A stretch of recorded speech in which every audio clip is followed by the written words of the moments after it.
예, 2010년 새해 첫날입니다. 인사드리겠습니다. 새해에도 주님 안에서 영육간에 강건하시기를 빌겠습니다. 예. 예. 같이 골로새서 2장 보겠습니다.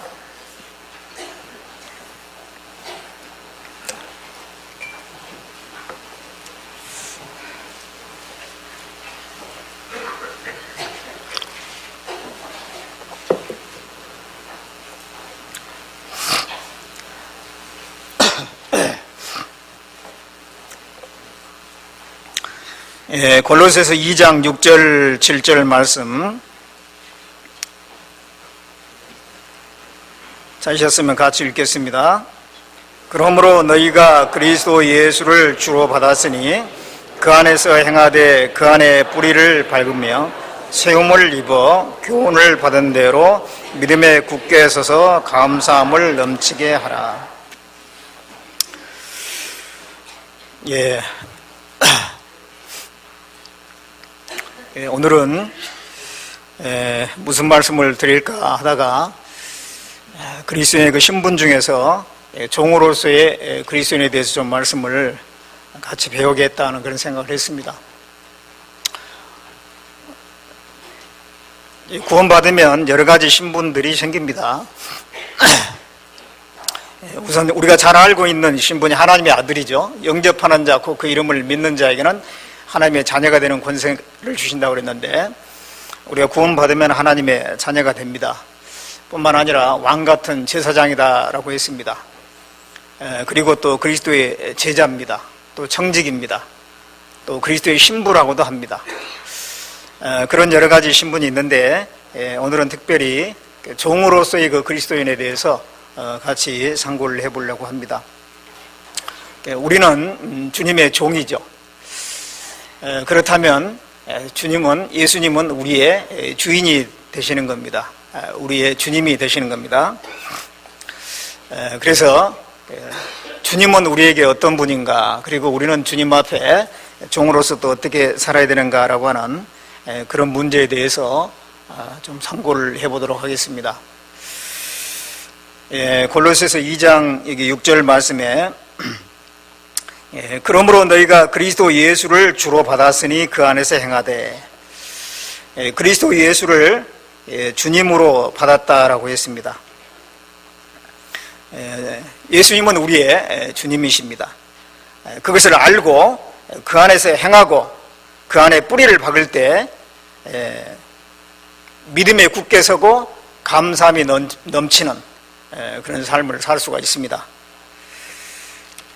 그래서 믿음에 굳게 서고 감사함이 넘치는 그 삶을 사는 것은 우리가 예수님을 주님으로 알고 그 안에서 행하고 그 안에 뿌리를 박은 그 결과적인 삶이라고 할 수가 있습니다.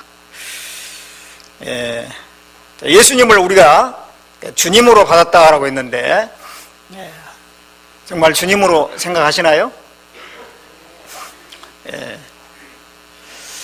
저는 처음에 구원받았을 때 내가 구원받았다는 것만 알았지 예수님을 주님이라고 부르는 것이 잘 안 되더라고요. 하나님에 대한 것은 하나님은 찾고, 하지만 또 예수님도 찾지만 예수님이 나의 주다, 주인이다, 얼른 그런 호칭이 익숙하진 않았습니다. 그런데 나중에 신앙생활을 하면서 정말 예수님은 나의 참 주님이시다 라는 것을 참으로 깨달을 때가 있었습니다. 정말 우리가 예수님을 주님으로 생각하고 나는 예수님의 그 종으로서 생각할 뿐만 아니라 실제로 예수님을 주님으로 섬기고 나는 종으로서 종답게 살아야 될 것입니다. 우리가 종이라면 또 종답게 살아야 되죠. 말로만 종이라고 하면서 종답게 살지 않는다면 종이라고 할 수가 없을 겁니다. 예수님은 우리의 주님이십니다. 그 예수님은 우리에게 어떤 분인가, 우리 주님은 우리에게 어떤 분인가, 우리는 어떤 주인을 만났는지, 또 주님은 주인으로서 우리에게 어떻게 행하시는지 하는 것을 먼저 좀 상고를 해보도록 하겠습니다. 예수님은 우리 주님은 우리를 먼저 사랑하신 분입니다. 요한복음 15장 보겠습니다.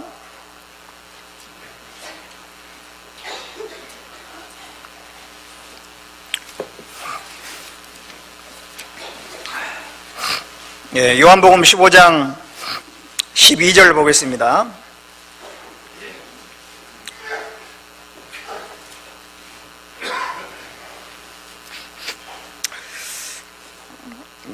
같이 읽어보겠습니다. 내 계명은 곧 내가 너희를 사랑한 것 같이 너희도 서로 사랑하라 하는 이것이니라. 우리 주님은 우리를 사랑하십니다. 내가 너희를 사랑한 것 같이, 이 말씀 속에 주님께서 우리를 사랑하신다는 것을 알 수가 있습니다. 주인이라고 다 종을 사랑한 건 아니죠. 이 종은 주인에게 있어서 어떤 재산적인 개념밖에 되지 않는 경우도 있습니다. 그래서 이 종이 병이 든다든가 쓸모가 없다든가 가치가 없으면은 내쫓아버린다든가 버린다든가 그런 경우도 있습니다. 다윗이 들판에서 한 소년을 만났는데 그 소년은 3일 동안 굶어서 먹질 못해서 거의 죽기 직전이었습니다. 그에게 많은 그 먹을 것을 주고 물어봤더니 그 소년은 얘기합니다. 자기는 애굽의 소년인데 자기 주인은 아말렉 사람인데 자기가 병들었으므로 주인이 자기를 버렸다는 것입니다. 그래서 3일 동안 밤낮으로 먹지 못했어요. 어떤 주인은 그 종을 조금 더 불쌍히 여기지 않습니다. 쓸모없으면 갖다가 버리기도 합니다. 그런가 하면은 종을 또 아주 사랑하는 그런 주인도 있어요. 한 백부장이 있었는데 그 백부장이 자기 종을 그렇게 사랑했습니다. 백부장의 그 사랑하는 종이 병이 들었습니다. 그래서 그 병든 종을 치료하기 위해서 백방으로 노력했지만 안 됐죠. 그래서 예수님께서 병을 치료한다는 그 소식을 듣고 예수님에게 사람을 보냅니다. 내 사랑하는 종이 병이 들었나이다. 그래서 예수님께서 그 종의 병을 치료해 주죠. 누가복음 7장 2절에 보면은 백부장의 사랑하는 종이 병이 들었다 그랬습니다. 종이지만 참으로 인격적으로 사랑했던 것 같습니다. 또 인격적으로 대우를 해줬겠죠. 그런데 우리 주님은 얼마나 우리를 사랑하십니까? 자신을 다 내어주기까지. 주님의 그 모든 생애는 우리를 위한 것이잖아요.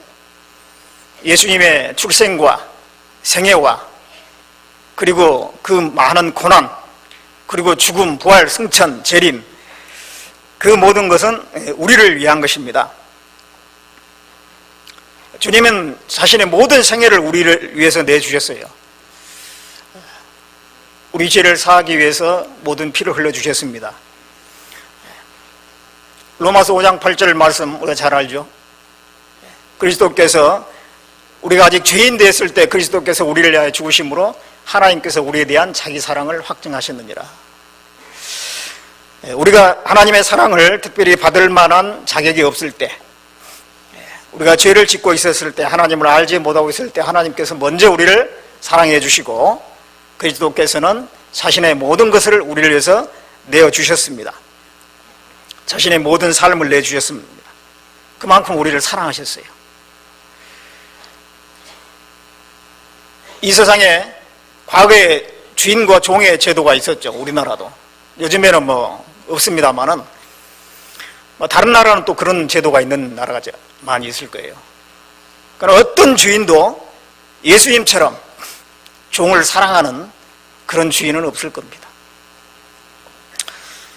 우리 주님은 우리를 사랑하사 우리를 죄에서 해방해 주신 분입니다. 요한계시록 1장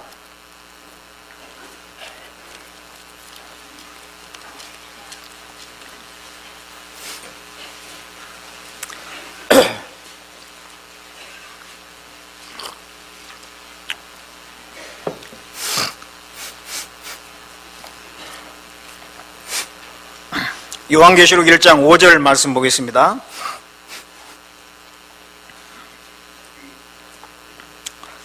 자, 읽겠습니다. 또 충성된 증인으로 죽은 자들 가운데서 먼저 나시고 땅의 임금들의 머리가 되신 예수 그리스도로 말미암아 은혜와 평강이 너희에게 있기를 원하노라. 그 다음부터 6절까지 같이 읽겠습니다. 우리를 사랑하사 그의 피로 우리 죄에서 우리를 해방하시고 그 아버지 하나님을 위하여 우리를 나라와 제사장으로 삼으신 그에게 영광과 능력이 세세토록 있기를 원하노라. 아멘. 여기에 우리를 사랑하사 그의 피로 우리를 죄에서 해방하셨다라고 했습니다. 예수님은 우리를 죄에서 해방하신 분입니다. 원래 우리는 죄의 종이었죠. 아담이 범죄한 이후 아담 안에서 우리는 죄의 종으로 이 땅에 죄의 종의 신분으로 태어난 것입니다. 우리는 사단에 매여 있었고 죄에 매여 있었습니다. 온갖 세상의 풍속에 매여서 살았습니다. 죄의 종입니다. 그런데 거기서 우리를 해방해 주셨다고 그랬습니다. 해방. 누가? 예수님이. 로마서 6장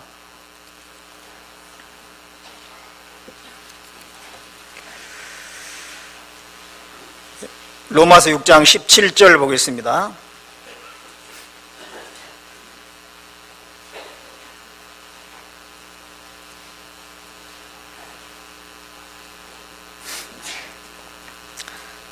(17절) (18절) 같이 읽어보겠습니다. 하나님께 감사하리로다. 너희가 본래 죄의 종이더니 너희에게 전하여 준 바 교훈의 본을 마음으로 순종하여 죄에게서 해방되어 의에게 종이 되었느니라. 이게 너희가 본래 죄의 종이더니 그랬습니다. 본래 죄의 종이었습니다. 어떤 사람은 쾌락의 종입니다. 쾌락을 쫓아가요.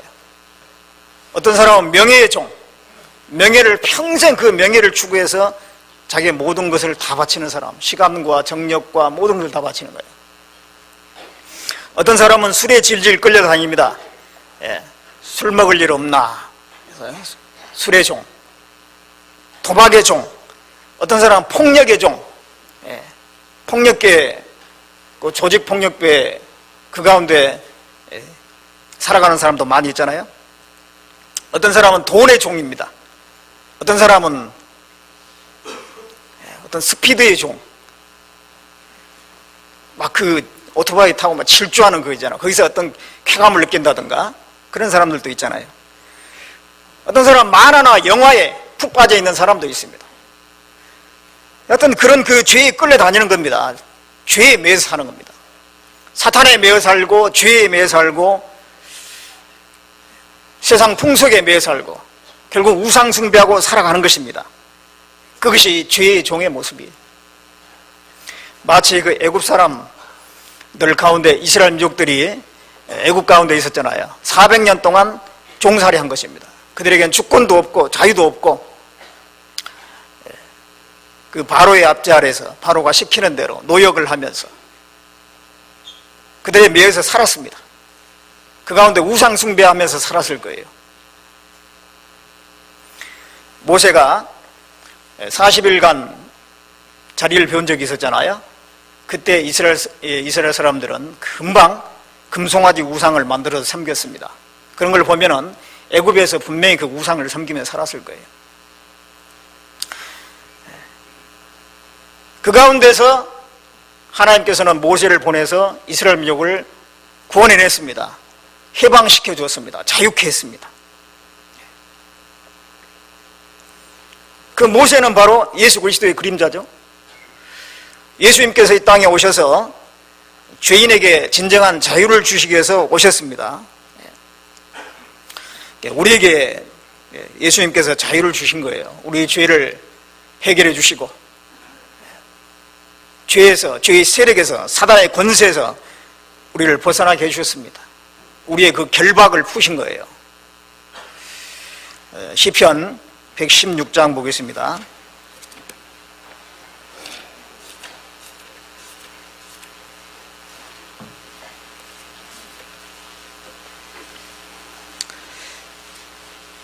시편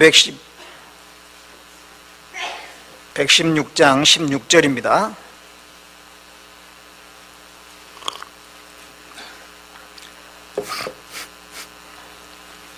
같이 읽어보겠습니다. 여호와여, 나는 진실로 주의 종이요 주의 여종의 아들 곧 주의 종이라. 주께서 나의 결박을 푸셨나이다. 주께서 나의 결박을 푸셨나이다 했습니다. 구원받은 사람은 그 결박에서 풀림받는 날이 있죠. 그 죄의 결박에서, 사망의 두려움에서, 사단의 그 권세 아래서 해방되는 날이 있습니다. 정말 그 지옥 가는 두려움에서, 그 죄에서 해방받는 날, 자유롭게 된 날이 있잖아요. 저도 그날 있습니다. 그때 그 생각하면 너무도 그 평안하고 자유롭고, 이제 나도 천국에 갈 수 있다. 이제 나도 이 죄 문제가 해결됐다. 지금 내가 죽어도 천국 갈 수 있다. 주님이 지금 재림하더라도 내가 들림 받을 수 있겠다. 그런 생각을 한 날이 있습니다. 사람은 지옥에 대한 두려움이 있습니다. 저걸 몰라서 그렇지 안다면 두려워하게 되어 있습니다. 죽음에 대한 두려움이 있습니다. 또 많은 두려움이 있습니다. 그런 가운데서 우리가 구원받을 때 그 모든 결박에서 해방이 되는 것입니다.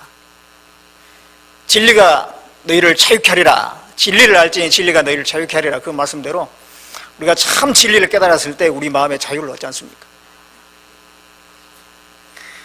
그 자유를 얻은 뒤에 우리는 이제는 주님께 스스로 종이 되는 거예요.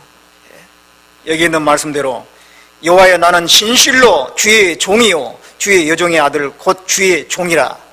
왜? 주께서 나의 결박을 푸셨기 때문에.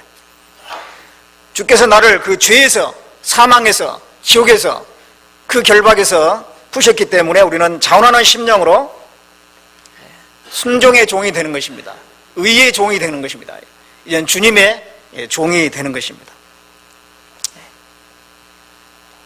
주님께서 우리를 어떻게 자유케 하셨는지 그걸 참으로 우리가 알 때 주님을 사랑하는 마음이 생기게 되어 있습니다. 주님이 어떻게 우리를 그 결박에서 푸셨어요? 그 결박에서 풀기 위해서 비싼 대가를 지불하셨잖아요. 자신의 모든 생애를 지불하셨고 모든 피를 다 쏟으신 겁니다. 에베소서 1장 7절 말씀해 보면은 그리스도 예수 안에서 그의 풍성한 은혜대로 그의 피로 말미암아 구속과 죄사함을 받았다고 했습니다. 그의 피로 예수님의 피로 구속과 죄사함을 받은 겁니다. 예수님께서 우리를 위해서 그 피를 다 흘려주셨습니다. 세상에 어떤 주인이 자기의 그 한낱 종을 위해서 자기 자신이나 자기 자식을 바치는 경우가 있냔 말이에요. 그런 경우는 없습니다. 그런데 우리 주 하나님은 우주 만물을 창조하신 하나님이세요. 광대하신 하나님, 그 우주 만물을 창조하신 하나님 앞에 우리는 우주 가운데 지구 하나도 티끌처럼 작잖아요. 그 티끌처럼 조그마한 지구 속에 살고 있는 나라고 하는 것은 얼마나 작은 존재예요. 그런 존재를 위해서 천지만물을 창조하신 하나님께서 자신을 내주셨다라고 하는 거, 그건 놀라운 사실입니다. 우리가 그걸 우리 지식으로 다 이해할 수는 없는 것 같아요. 우리가 주님 앞에 가봐야만이 그 사랑이 얼마나 큰지 더 확실하게 알 수 있을 겁니다. 그 사랑이 얼마나 큰지 참으로 알게 될 때 우리는 그 사랑을 영원히 찬양할 것 같아요. 영원히 찬양해도 부족할 거예요. 그러니까 계속 영원히 찬양하는 것이죠. 영원히 찬양할 만큼 그 큰 사랑을 우리의 지각으로 다 알기는 어려울 겁니다. 지금 현재 우리로서. 주님은 우리를 위해서 큰 대가를 지불해 주신 겁니다. 우리를 해방시켜 주시기 위해서. 그래서 우리는 주님의 것인 겁니다. 고린도전서 6장 19절 20절 말씀에 보면은 너희는 너희 것이 아니라 값으로 산 것이 되었으니 그런즉 너희 몸으로 하나님께 영광을 돌리라. 너희는 너희 것이 아니라 그랬습니다. 그러므로 우리가 내 자신을 내 것이라고 생각하는 것은 분명히 하나님의 뜻에 어긋나는 거예요. 하나님께서 너희는 너희 것이 아니라고 했기 때문에 우리가 구원받고 나서 꼭 알아야 될 것이 올바른 소유관입니다.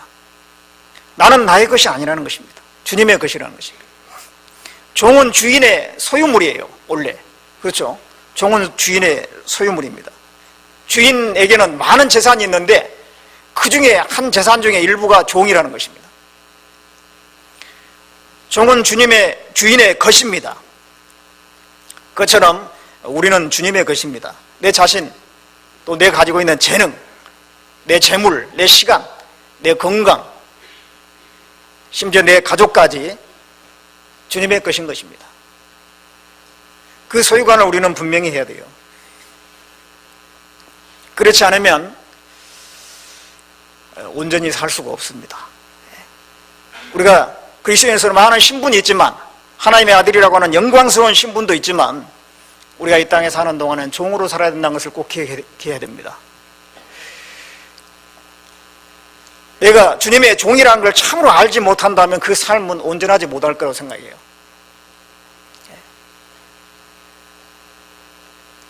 그래서 우리는 주님께서 비싼 대가를 지불하고 주님의 것으로 산 주님의 소유라고 하는 거, 그걸 알아야 됩니다.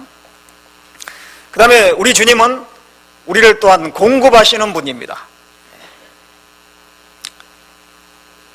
이 주인은 종의 필요를 채우잖아요.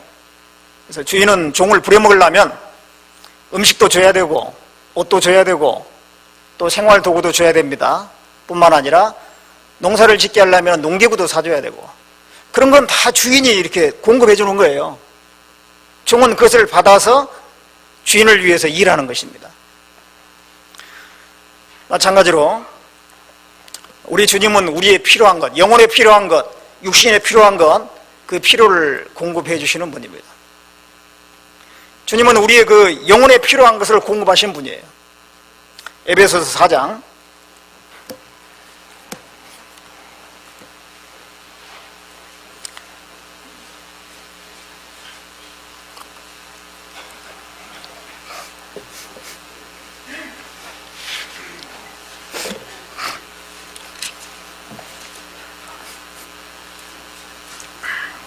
에베소서 4장 7절 8절 말씀입니다.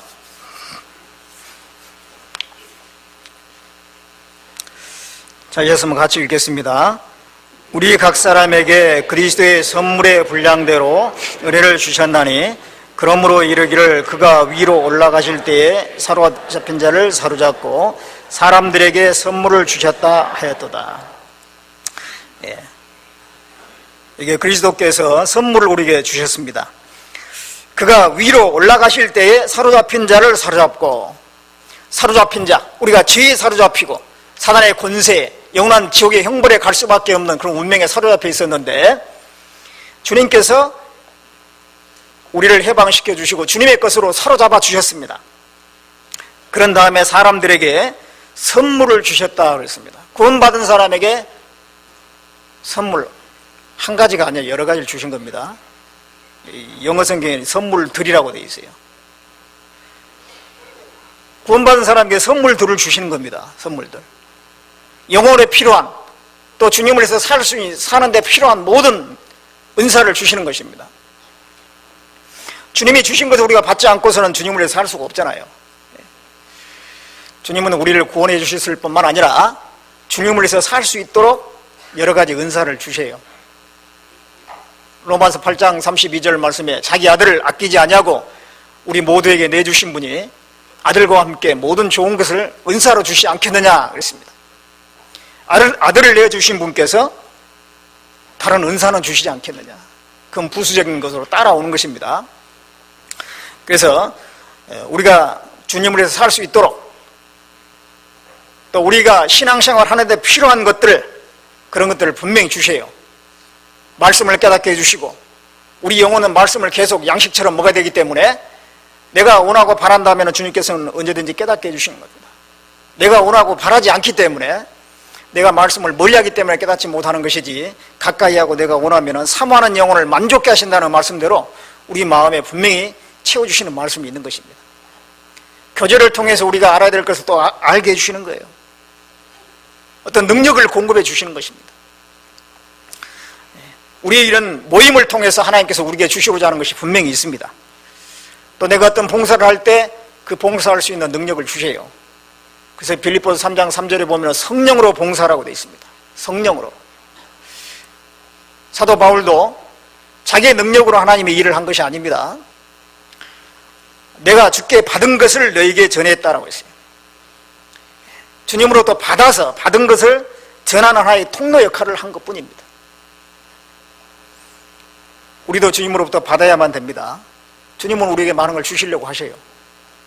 우리 영혼에 필요한 것, 우리 신앙생활에 필요한 것을 많이 주십니다. 그것을 받아서 우리가 봉사하고 섬기는 일을 하는 것입니다. 그래서 주님께 봉사할 때 주님께서 주신 힘으로 하는 것 같이 하라. 주님의 공급하시는 힘으로 하는 것 같이 하라 그랬습니다. 왜? 실제로 주님이 공급하시는 힘으로 하기 때문에.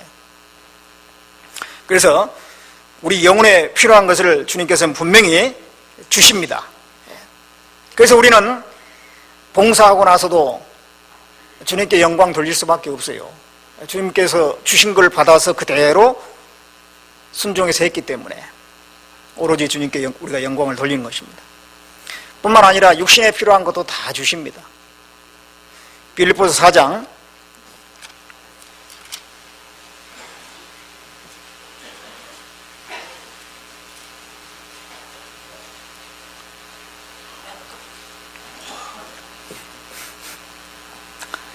빌립보서 4장 19절 말씀입니다.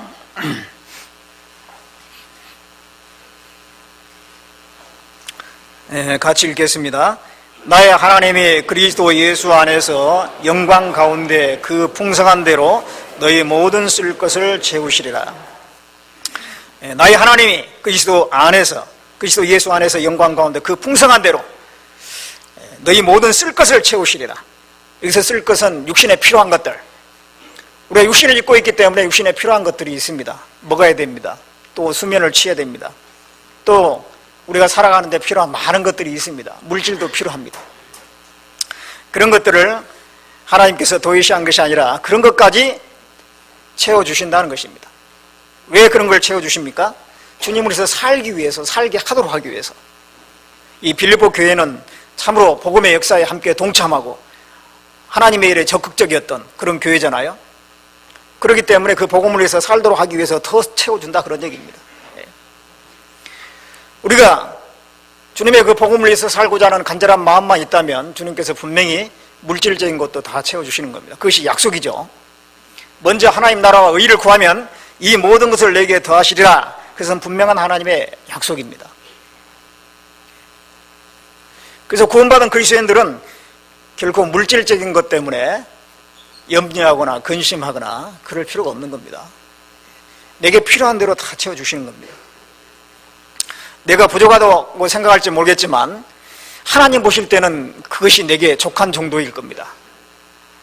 영원한 나의 목자시니 내가 부족함이 없다 라고 말씀했는데 분명히 그렇습니다. 하나님께서 내게 필요한 대로, 내가 원하는 대로가 아니라 내게 필요한 대로 분명히 채워주세요. 내가 생각할 때 부족하든 많든 간에 어떻든 뭔가를 내가 가지고 있잖아요. 그 가지고 있는 것이 누구로부터 왔느냐 이 말이에요. 내게 있는 것 중에 받지 않은 것이 무엇이냐. 고린도전서 4장에 그런 말씀이 있죠. 내게 있는 것 중에 받지 않은 것이 뭐냐. 받았은즉 어찌하여 받지 않은 것처럼 자랑하느냐. 우리는 주님을 자랑할 뿐이지 내가 직업 좋다고 자랑할 것도 없고 내가 돈 많다고 자랑할 것도 없습니다.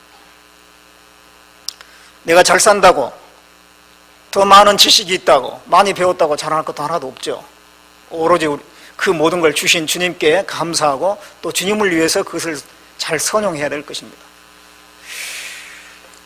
그래서 주님은 우리에게 영혼에 필요한 것, 육신에 필요한 것 공급하시는 분이에요. 주인이 종에게 공급하듯이 우리 주님도 우리에게 계속 지금 공급하고 계신 겁니다. 뿐만 아니라 우리 주님은 우리를 체휼하시고 우리를 도와주시는 분이라고 했습니다. 히브리서 4장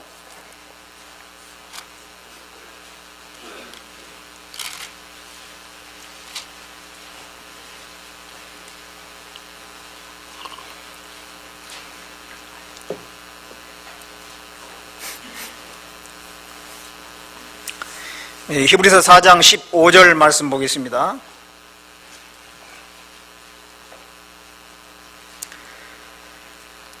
(15절) 16절 같이 읽어보겠습니다.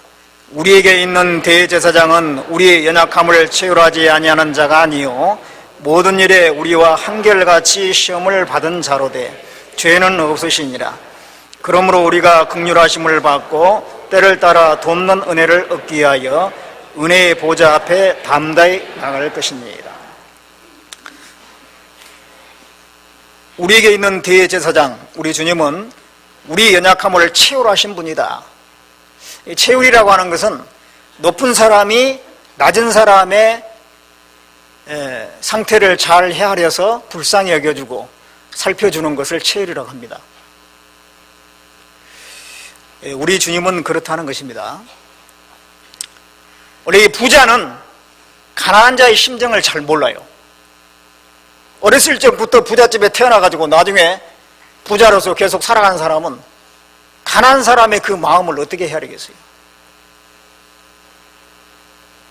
자기가 경험해보지 않았기 때문에. 항상 건강한 사람은 병약한 사람, 저처럼 좀 연약한 사람 있잖아요. 심정을 이해를 잘 못합니다.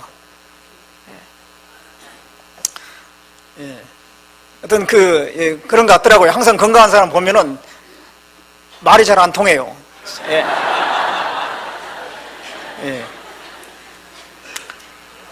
그리고 부리는 사람이잖아요.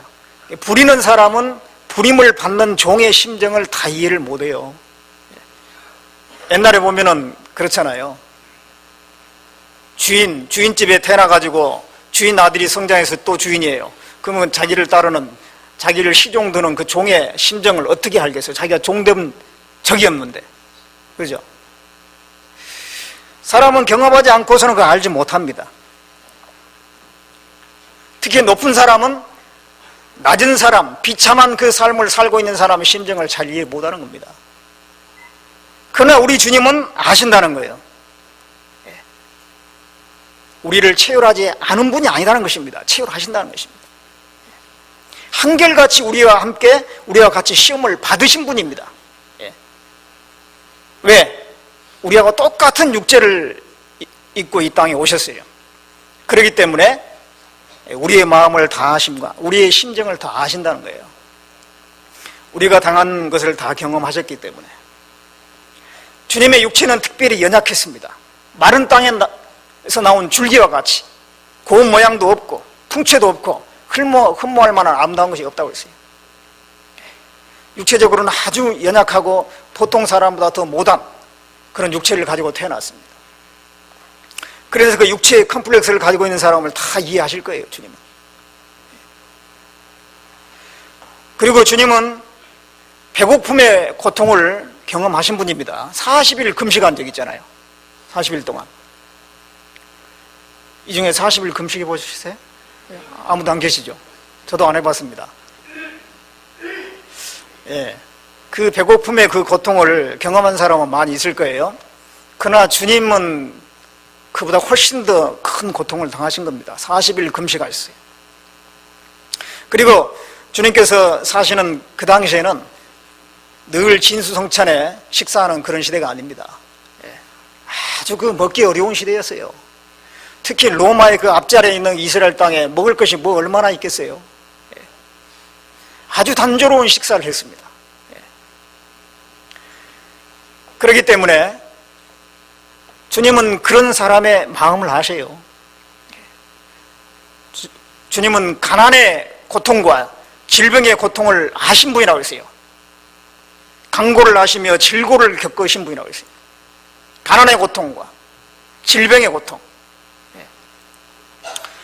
그 몸이 피곤할 때도 있고 제자들과 함께 배를 타고 가시다가 피곤해서 주무셨어요. 질병도 걸렸을 겁니다. 우리의 심정을 아시는 겁니다. 또 어렸을 적에 아주 가난한 집에서 자랐습니다. 요셉은 가난한 사람이에요. 가난한 목수입니다. 그래서 가난이 뭔가라는 것도 예수님은 아세요. 그리고 사람들에게 오해와 비방도 받았습니다. 유대인들이 그랬잖아요. 예수님을 이 사마리아 사람이다, 또 귀신 들렸다. 사마리아 사람이라는 것은 뭐예요? 순수한 유대인 혈통이 아니라 그런 얘기입니다. 이방인과 섞였다는 거예요. 섞였다.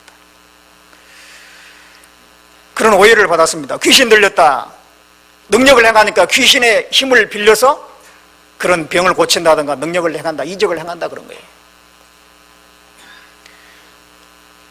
또 세리와 죄인들의 친구다, 여러 가지로 비방을 받고 오해를 받았어요. 우리도 그럴 때 있잖아요. 주님은 우리의 마음을 아십니다. 주님은 배반을 당하셨습니다. 3년 동안 그렇게 사랑했던, 끝까지 사랑했던 가룟 유다에게 끝까지 배반을 당했잖아요.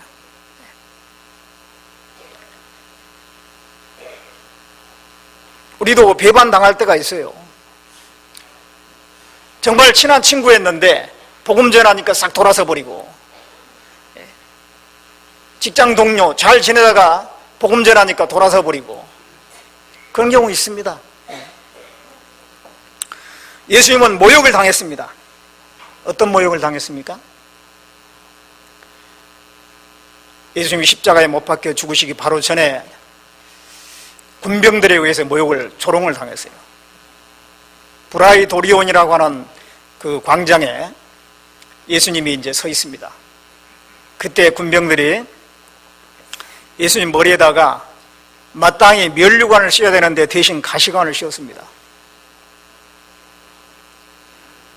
통치자들이 들고 있는 호를 들고 있어야 되는데 갈대를 들라고 그랬어요. 갈대, 홀처럼.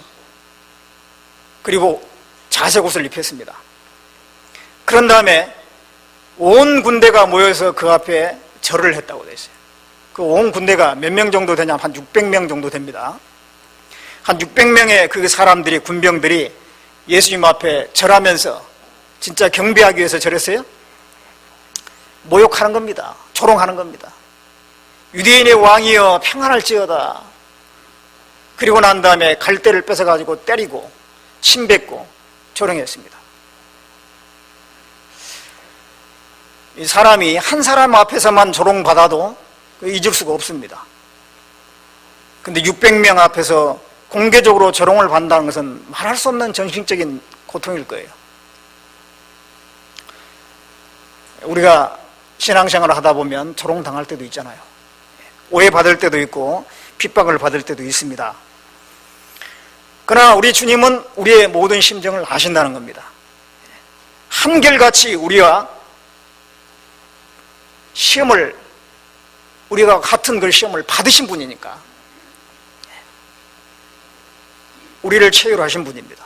그래서 우리는 주님의 그 은혜의 보좌 앞에 담대히 나갈 수 있는 거예요. 도와달라고, 우리가 동일한 그 처지에 처했을 때 주님께 도와달라고 기도할 수가 또 있습니다. 그래서 16절 말씀에 그러므로 우리가 긍휼하심을 받고 때를 따라 돕는 은혜를 얻기 위하여 은혜의 보좌 앞에 담대히 나갈 것이니라.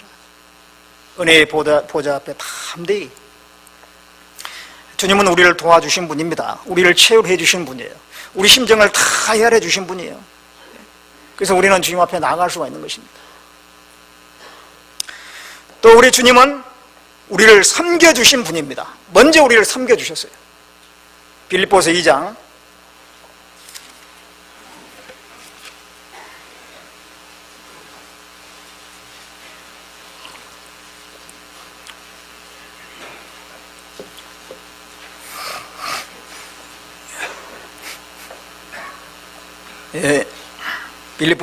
5절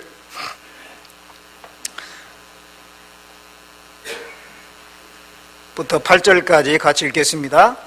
너희 안에 이 마음을 품으라. 곧 그리스도 예수의 마음이니 그는 근본 하나님의 본체시나 하나님과 동등됨을 취할 것으로 여기지 아니하시고 오히려 자기를 비어 종의 형체를 가져 사람들과 같이 되었고 사람의 모양으로 나타났음에 자기를 낮추시고 죽기까지 복종하셨으니 그 십자가에 죽으심이라. 예. 우리가 예수님의 마음을 본받아야 된다고 되어 있는데 그 예수님의 마음은 겸손이에요. 섬김입니다. 예. 주님은 하나님이시잖아요. 그런데 자기를 비어 종의 형체를 가져 사람과 같이 되었고 사람의 모양으로 나타나셨고 죽기까지 복종하셨습니다. 십자가에 죽으셨습니다. 그 모든 것은 우리를 섬기는 거예요. 섬기는 거. 마가복음 10장 45절 말씀에 인자에 온 것은 섬김을 받으려 함이라 이 아니라 도리어 섬기려 하고 자기 목숨을 많은 사람의 대속물로 주려 함이라 그랬습니다. 섬김 받기 위해서 온 게 아니라 섬겨주시려고 이 땅에 오셨어요. 창조주 하나님께서 나를 섬겨주셨다. 그걸 생각해야 됩니다. 지극히 높으신 분이 지극히 천한 우리를 섬기기 위해서 오셨습니다. 그리고 실제적으로 섬겨주셨어요. 우리는 그 주님의 섬김을 받았기 때문에 우리는 정말 황송한 마음으로 주님을 또 섬겨야 되는 것이죠. 주님은 이러한 분입니다. 우리의 주인 되신 주님은 이런 분이에요. 우리를 사랑하신 분이고 우리를 사랑하셔서 우리를 죄에서 해방하신 분입니다.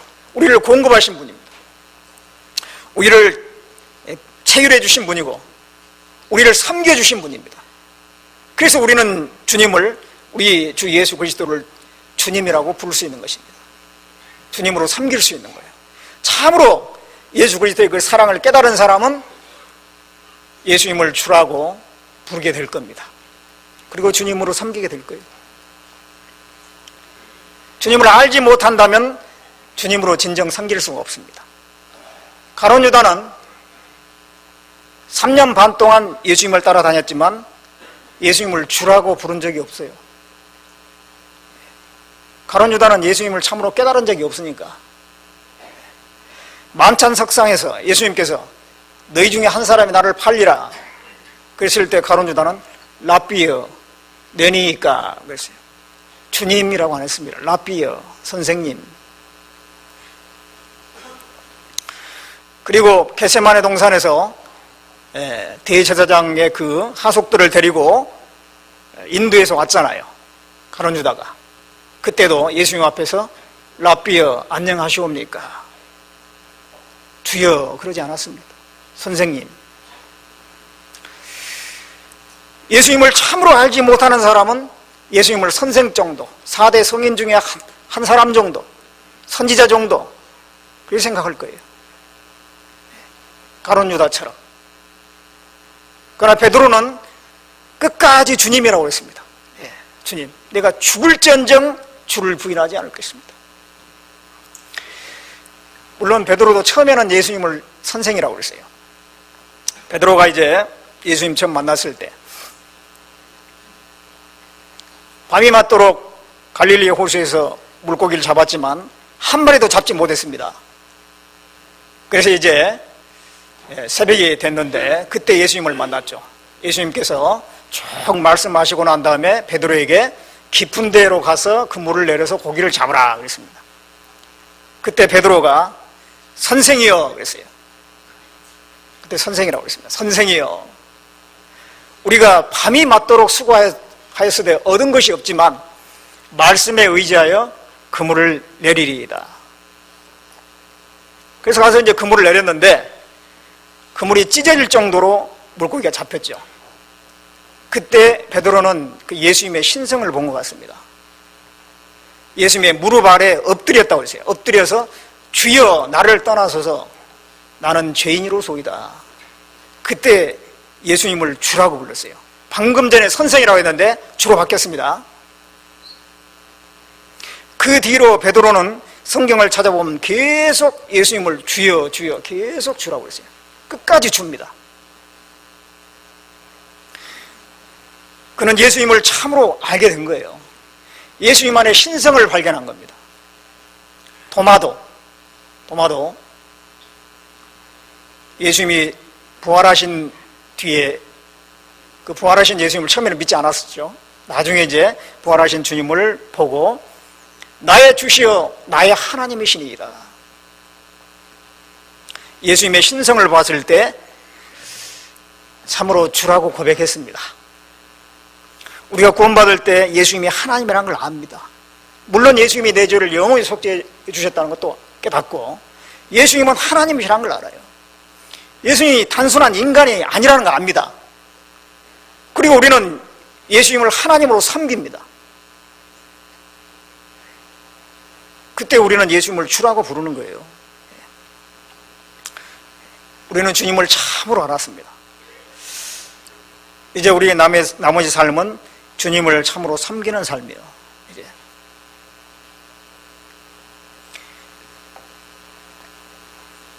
그러면 우리가 주님을 어떤 마음으로 섬겨야 되는가? 종으로서 어떤 자세를 가지고 섬겨야 되냐 이 말이죠. 내가 종이라는 걸 먼저 알아야 됩니다. 예. 내가 종으로 살려면 내가 종이라는 걸 알아야 돼요. 참으로 하나님을 안 사람은 자기를 하나님 앞에 종이라고 했습니다. 아브라함은 하나님 앞에 자기를 종이라고 했어요. 모세도 스스로 종이라고 했습니다. 다윗도 스스로를 종이라고 했습니다. 사도 바울도 역시 종이라고 했습니다. 참으로 하나님을 아는 사람은 자기를 하나님 앞에 종이라고 낮췄어요. 존 뉴턴이라는 사람이 있죠. 예. 그 노예들을 매매했던 중간 상인이죠. 노예를 잡아서 팔았던 아주 그 나쁜 죄를 짓습니다. 그런 그가 나중에 이제 하나님을 발견하고 또 복음을 깨닫고 구원을 받았습니다. 그 다음에 이제 목사가 됐죠. 목사가 돼서 설교를 할 때는 늘 노예복을 입었다고 그래요. 왜 당신은 노예복을 입습니까? 예, 저는 과거에 하나님을 알기 전에 죄의 종이었습니다. 죄의 노예였습니다. 그러나 이제는 주님의 종이요 주님의 노예입니다. 자기가 항상 주님의 종이라고 하는 것을 잊지 않기 위해서 그런 복장을 했다고 합니다. 그렇습니다. 우리도 주님의 종이라고 하는 것을 잊지 말아야 됩니다. 자, 우리가 그러면 종으로서 어떻게 살아야 될 것인가 그것을 우리가 좀 생각을 해보겠습니다. 자, 로마서 14장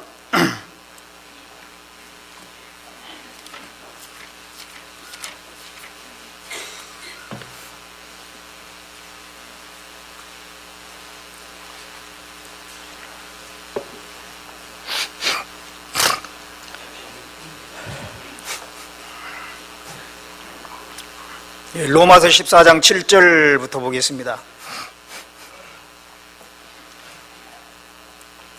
7절부터 9절까지 같이 읽어보겠습니다.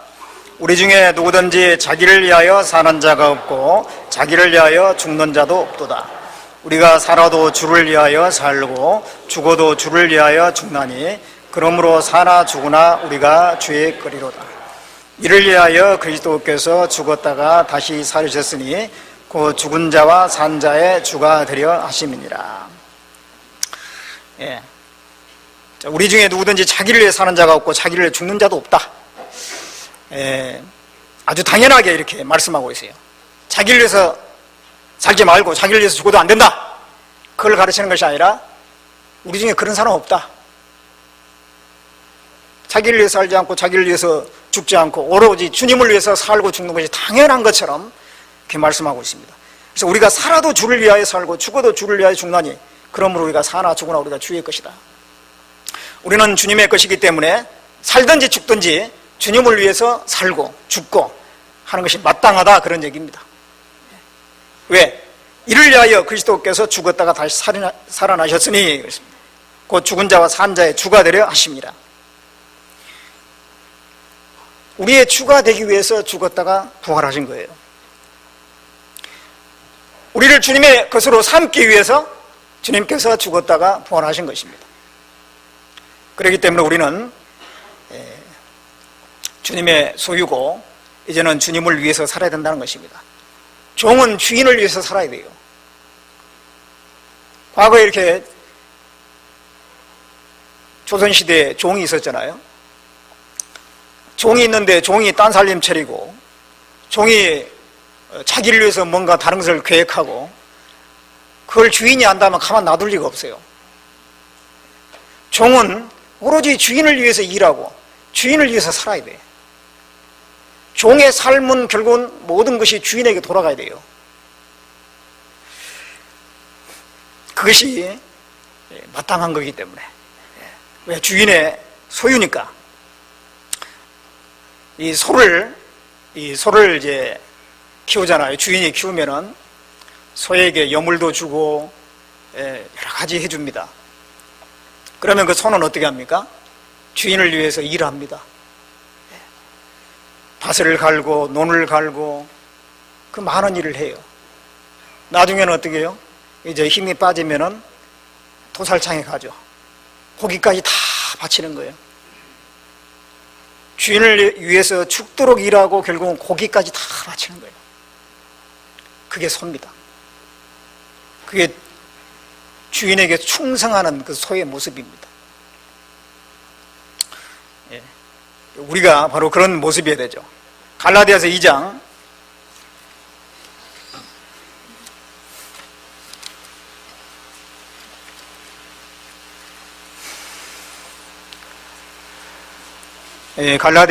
20절 말씀 보겠습니다.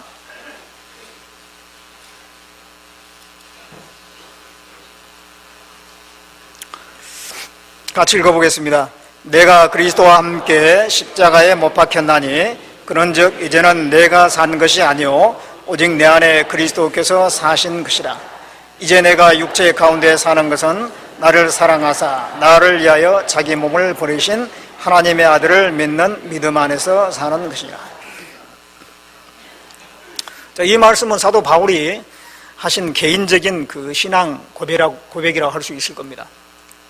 근데 이것은 모든 그리스도인이 가지고 있어야 될 마음이죠. 내가 그리스도와 함께 십자가에 못 박혔나니 그런즉 이제는 내가 산 것이 아니요 오직 내 안에 그리스도께서 사신 것이다. 내가 산 것이 아니고 내 안에 그리스도께서 사신 것이다. 이 말씀을 우리가 잘 이해해야 되잖아요. 잘못하면 이제는 내가 산 것이 아니고 내 안에 주님께서 사시는 것이 있기 때문에 내가 하는 모든 행동은 주님으로부터 나온 것이다. 그렇게 받아들이면 안 돼요. 내가 잘못 행동해놨고 내가 말씀에 어긋나는 행동 하면서도 이게 주님으로부터 비롯된 것이다. 모든 게 주님의 뜻이다. 알라 믿는 사람들이 뭐 알라의 뜻이다 하는 것처럼 인시알라 그런 것처럼 말이죠. 이 말씀은 그 말씀이 아니죠. 예. 이제 내가 산 것이 아니고 내 안에 그리스도께서 사신 것이다라는 것은 나는 종으로 있고 주님이 나의 주인이다 이 말입니다. 전에는 내가 주님이 안 계셨으니까 내가 주인이었어요. 내가 내 마음대로 나를 경영하면서 살았습니다. 그러나 이제 나는 종의 위치로 내려갔습니다. 주님께서 나의 진정한 주인이시다는 것입니다. 나는 주님에게 순종해서 사는 거예요. 주님을 위해서 사는 것이라는 것입니다. 그래서 내가 산 것이 아니고 오직 내 안에 그리스도께서 사신 것이다. 주님이 온전한 주인으로서 살 때 오직 내 안에 그리스도께서 사신 것이 될 겁니다. 나하고 내 생각하고 주님의 생각하고 자꾸 다툴 때는 오직 내 안에 그리스도께서 사신 것은 아니겠죠. 서로 그냥 주가 되려고 다투는 거예요. 그러나 내가 완전한 종이 됐을 때 오직 사도 바울처럼 그리스도께서 내 안에 그리스도께서 사신 것이다. 우리가 나머지 삶은 주님을 위해서 사는 삶입니다. 우리가 구원받기 전에는 다 자기를 살아요. 사람은 원래 이기적인 것입니다. 자기 중심적이고 자기에게 얼마나 이익이 되겠는가, 득이 되겠는가, 얼마나 손해가 되겠는가, 그런 것에 대해서 굉장히 우리는 예민합니다. 그러나 구원받고 나면은 이제는 자기를 위해서 살았던 삶 뒤로 밀어놓고 주님을 위해서 사는 삶으로 바꿔가야 되겠죠. 점점 바꿔가야 됩니다. 그래서 우리도 이 사도 바울과 같은 그런 신앙 고백이 나올 수 있다면 얼마나 좋겠습니까? 오직 내 안에 그리스도께서 사신 것이다.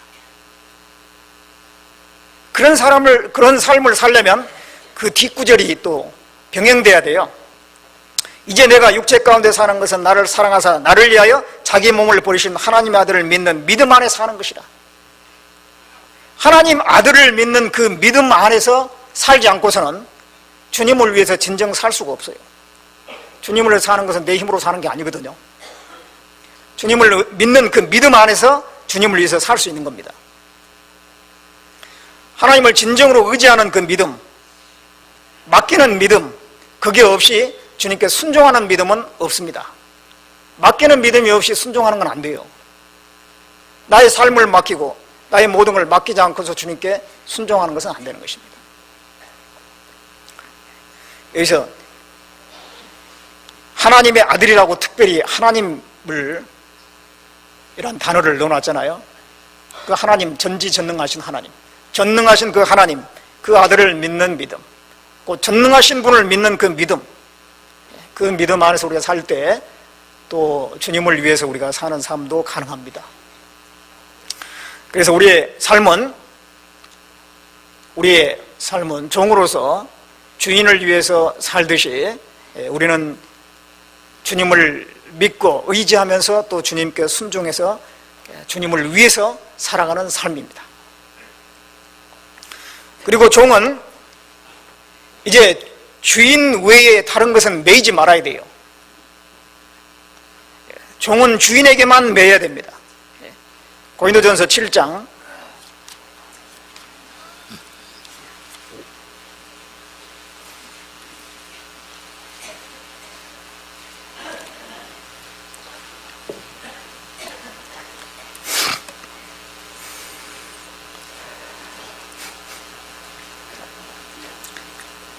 고린도전서 7장 22절 23절입니다.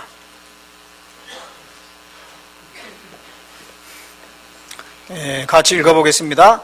주 안에서 부르심을 받은 자는 종이라도 주께 속한 자유자요, 또 이와 같이 자유자로 있을 때 부르심을 받은 자는 그리스도의 종이니라. 너희는 값으로 사신 것이니 사람들의 종이 되지 말라.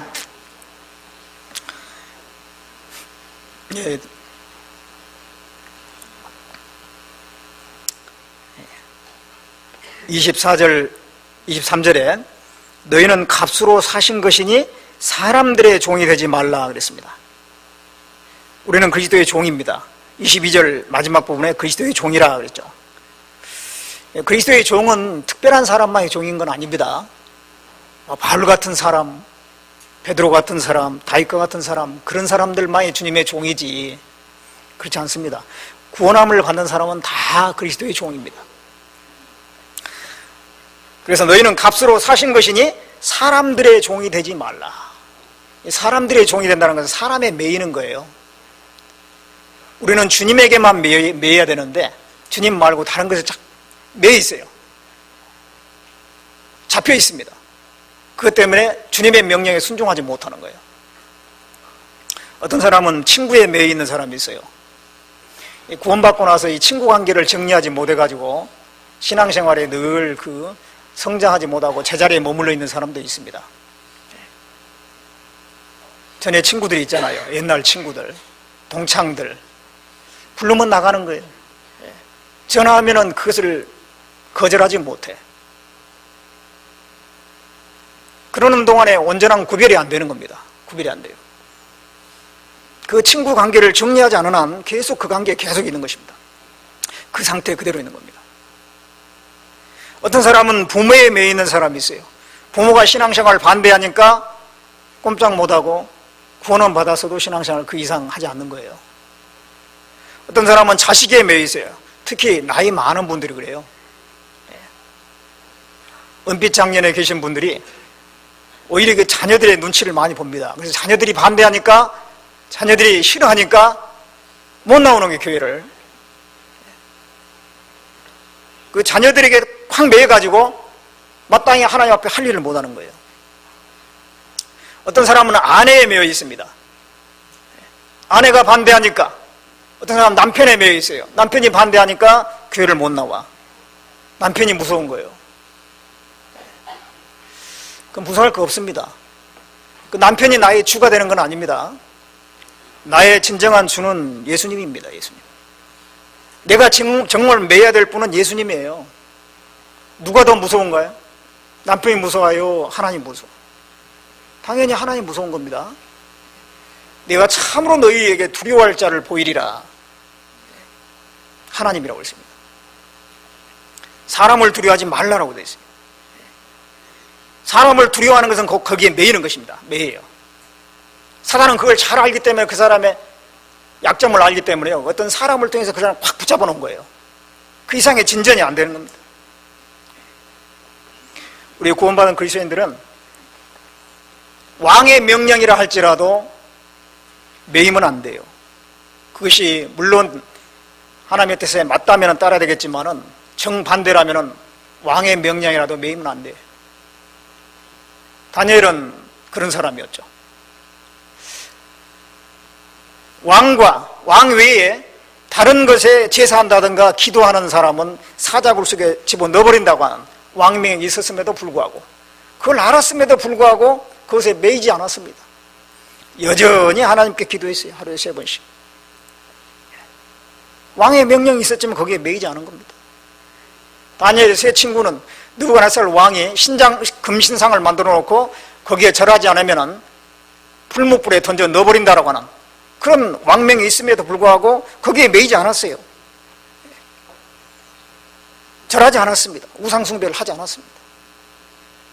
그들은 왕의 명령보다는 하나님의 명령에 매인 거예요. 하나님께 매여 있습니다. 그들이야말로 진정한 하나님을 주로 인정하는 사람들이잖아요. 주님에게만 매인 겁니다. 고린도전서 6장 12절 보겠습니다.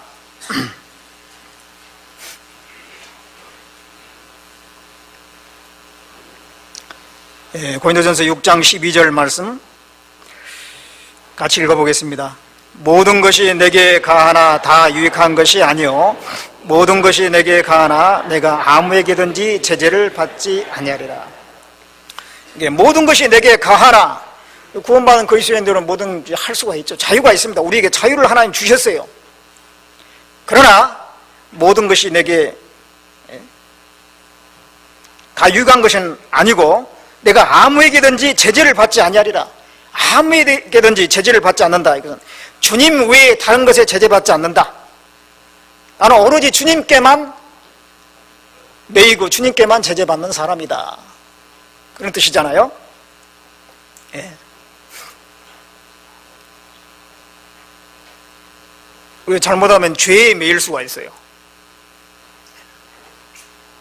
죄에서 벗어나는데 하나님은 우리를 죄에서 해방시켜 줬는데 일단은 구원을 받고 그 다음에 다시 옛날로 돌아가서 죄에 매이는 경우가 있습니다. 죄의 제재를 받는 거예요. 히브리서 12장 1절 말씀에 모든 무거운 것과 얽매기 쉬운 죄를 벗어버리라 그랬죠.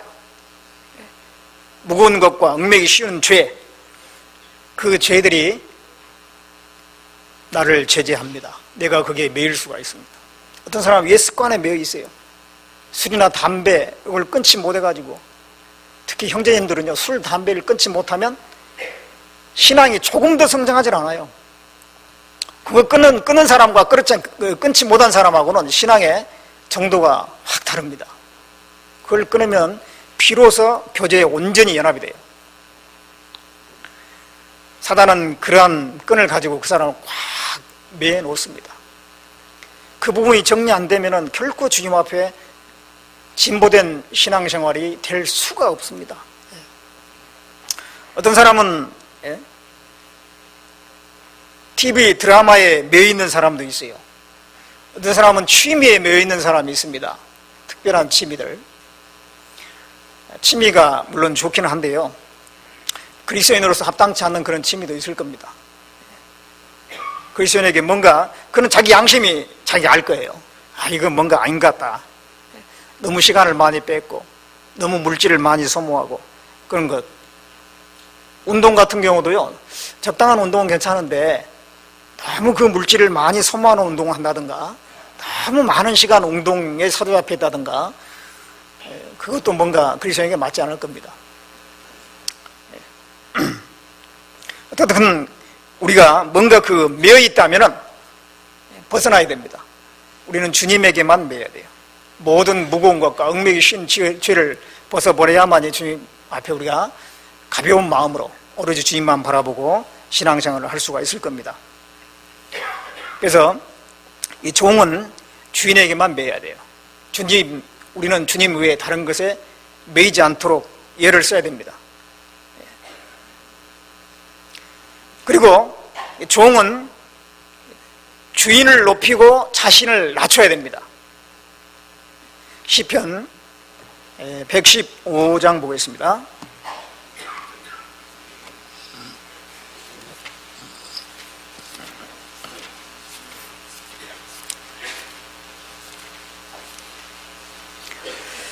시편 115편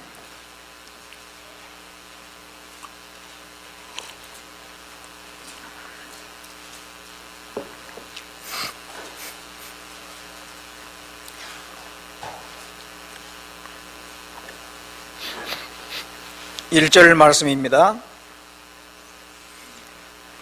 찾으셨으면 같이 읽겠습니다. 여호와여 영광을 우리에게 돌리지 마옵소서. 우리에게 돌리지 마옵소서. 오직 주의 인자하심과 진실하심을 인하여 주의 이름에 돌리소서. 영광을 우리에게 돌리지 마옵소서. 우리에게 돌리지 마옵소서. 오직 주의 인자하심과 진실하심을 인하여 주의 이름에 돌리소서. 우리 마음이 이렇게 돼야 되겠죠. 종은 주인을 영광스럽게 하고 자기는 낮춰야 됩니다. 종이 너무 드러나면 안 돼요. 이 사극이나 그런 걸 보면요, 주인이 있고 종이 따라가잖아요. 그러면 주인은 어깨를 당당하게 펴고 다니는데 종은 뭔가 움츠리고 뭔가 좀 드러나지 않게 행동을 합니다. 주인이 드러나야 되는데 종이 자꾸 나서면 어떻게 돼요? 주인한테 책망을 받게 돼 있어요. 결코 주인을 기쁘게 하는 종이 아닙니다. 종은 자기 위치를 철저히 지켜야 돼요. 위치를 지키지 않으면, 잘못하면 주인에게 찍혀요. 그러면은 그 종이 또 어떻게 될지 몰라, 그 운명이. 그래서 지혜로운 종이라면은 자기 위치를 철저히 지키고 주인께만 영광이 가도록 예를 쓸 겁니다. 근데 이제 어떤 경우는 역사 가운데 보면은요, 종이 상전을 뒤엎어버리고 또는 그 신하가 왕을 섬겨야 되는데 왕을 처단하고 스스로 왕이 되는 그런 경우가 있잖아요. 그런 경우는 상당한 문제가 생기는 거예요. 역사 가운데 회오리가 이제 붑니다. 그래서 많은 사람의 사륙이 벌어지고 사회 질서에 심각한 해악을 끼치게 돼 있어요. 질서가 무너져 버리니까 아주 문제가 많이 생기는 것입니다. 노비들이 난을 일으켜가지고 사회적으로 큰 문제가 되고 국가 전체가 막 흔들린 겁니다. 잠언 30장에 보면은 세상을 진동케 하고 세상으로 견딜 수 없게 하는 것이 있는데 그 중에 한 가지가 종이 임금된 것이라고 했어요. 종은 종의 위치를 지켜야 되는데 종이 임금돼 버리면 세상이 진동한다는 거예요. 세상으로 견딜 수 없게 한다는 것입니다. 하나님은 질서의 하나님이세요. 그래서 우주 만물을 보면 얼마나 참 질서 정연하게 되어 있는지 몰라요. 태양계 하나만 보더라도 태양을 중심으로 해가지고 9개 행성, 요즘에는 마지막 그 명왕성이 태양계에 소속되지 않았다고 그러잖아요. 8개 행성, 태양을 중심으로 해서 자기 위치를 지키면서 일정하게 돌아가고 있습니다. 그 위치를 지키고 있어요. 만일 이 지구가 태양과의 그 일정한 거리를 어겨버리고 떠나가 버린다면, 태양계에서 벗어난다면 생명체가 살 수 없을 뿐만 아니라 그냥 땅덩어리에 불과해요. 아무 쓸모 없는 거예요. 태양과의 그 일정한 거리를 유지하고 있어요. 그 질서를 지키고 있기 때문에 지구상에 수많은 생명체가 살 수가 있고 사람들이 살 수가 있는 것입니다. 지구가 어떤 역할을 할 수가 있는 거예요. 우주는 일정한 질서에 의해서 움직이고 있습니다. 천사의 세계에도 질서가 있잖아요. 천사의 세계도 정사, 보호자, 주관, 권세, 능력, 어떤 그 질서가 있습니다. 사탄은 그 천사의 질서를 어긴 거잖아요. 하나님께 순종해야 될 종의 위치인데 그 사탄이 스스로 자기를 높여서 내가 지극히 높으신 하나님과 비기리라 그렇게 하다가 음부 맨 밑 구덩이에 떨어지게 됐습니다. 사단은 자기 위치를 지키지 못한 거예요. 종으로서 위치를 지키지 못한 겁니다. 자기를 스스로 돋보이려고, 뭔가 드러나게 하려고.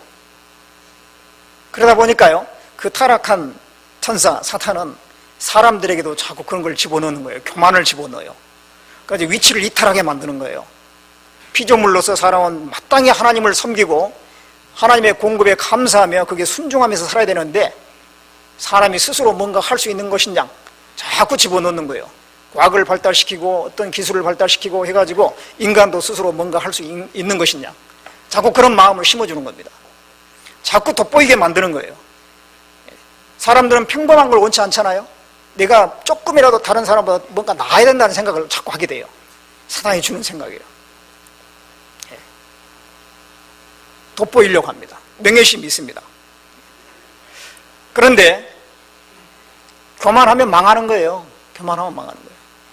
교만은 패망의 선봉입니다. 교만한 사람 옆에서는 옆에 있지 말아야 돼. 그 망할 때 같이 망하거든요. 교만한 사람에서 좀 멀리 떨어진 게 좋습니다. 그게 안전해요. 겸손한 사람하고는 함께 하라고 했어요. 겸손한 사람과 함께 하는 것이 교만한 자와 함께 탈취물을 나누는 것보다 낫다 그랬어요. 그래서 교만한 사람은 떠나십시오. 그 옆에를 떠나시라, 그런 얘기입니다. 교만한 사람의 미래는요, 희망이 없어요. 자기 위치를 떠난 사람의 미래는 희망이 없습니다. 제 나라에 그 안영이라는 사람이 있어요. 재상입니다. 그는 키가 짤따만한 사람인데 굉장히 지혜롭게 그 왕을 잘 보좌해서 아주 그 당시에 사람들에게 찬사를 받은 사람입니다.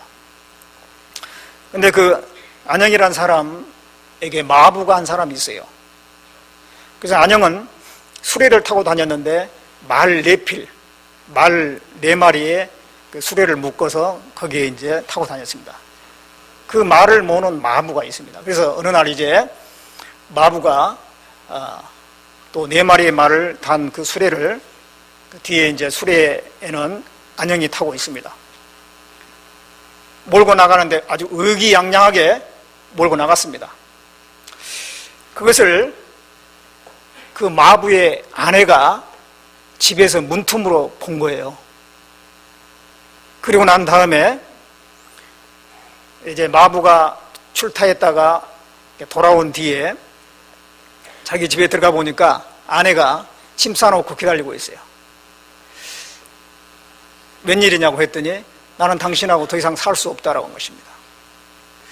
아니, 내가 무슨 잘못을 했길래 짐을 쌌냐고 했더니, 아침에 제가 당신의 그 모습을 보니 당신 앞에는 미래가 없다. 그래서 내가 당신과 더 이상 살 수 없다라고 얘기한 것입니다.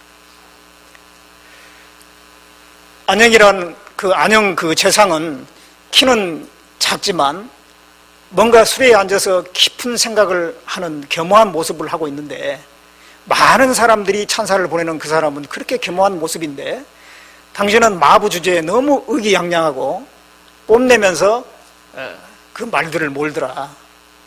그걸 보니 당신의 미래가 어떻게 될지 뻔하다는 것이에요. 희망이 없다는 것입니다. 그 말을 듣고 마부가 깜짝 놀랐어요. 앞으로는 자기가 조심하겠다고. 정말로요, 그 다음부터는요, 경거망동하지 않은 겁니다. 늘 겸손한 태도를 가졌어요. 안영이 볼 때 많이 달라졌거든요, 마부가. 어찌된 일이냐라고 물어봤더니 마부가 그런 것입니다. 사실은 자기 아내가 그런 충고를 해서 자기가 그렇게 이제 행동하게 됐다고. 그래서 그 안영이 잘했다고. 자기는 네 아내의 그 말을 듣기를 잘했다. 그게 맞다. 그러면서 나중에 왕에게 추천을 건의를 했어요. 벼슬을 추천을 해서 나중에 벼슬에 오르게 됩니다. 그 마부가. 그렇습니다. 교만한 자의 미래는 없는 거예요. 그러나 겸손하면은 복이 있는 겁니다. 이 세상에서도 겸손하면 복이 있어요. 주님 안에서는 더더욱 그렇습니다. 우리가 종으로서 주님 앞에 철저히 낮추고 그 겸손했을 때 주님께서 반드시 은혜로 갚아주셔요. 교만한 자를 물리치시고 겸손한 자를 은혜로 갚아주신다고 되어 있지 않습니까? 겸손한 자에게 은혜가 있습니다. 우리가 마음을 낮출 때 하나님 말씀이 달게 되어 있어요. 마음이 높아져 있으면 하나님 말씀이 하나도 안 들어와요. 판단이 됩니다. 다 아는 얘기하네, 그런 생각하는 것입니다. 그러나 마음이 낮아져 있을 때는 그 많은 말씀들이 다 유익이 되는 거예요. 하나님은 겸손한 자와 함께 하십니다. 자기 마음을 낮추는 사람과 하나님이 함께 하신다고 했어요. 그거야말로 최대의 복이라고 할 수 있습니다. 하나님이 함께하는 사람, 그보다 더 복된 사람이 세상에 어디 있겠습니까?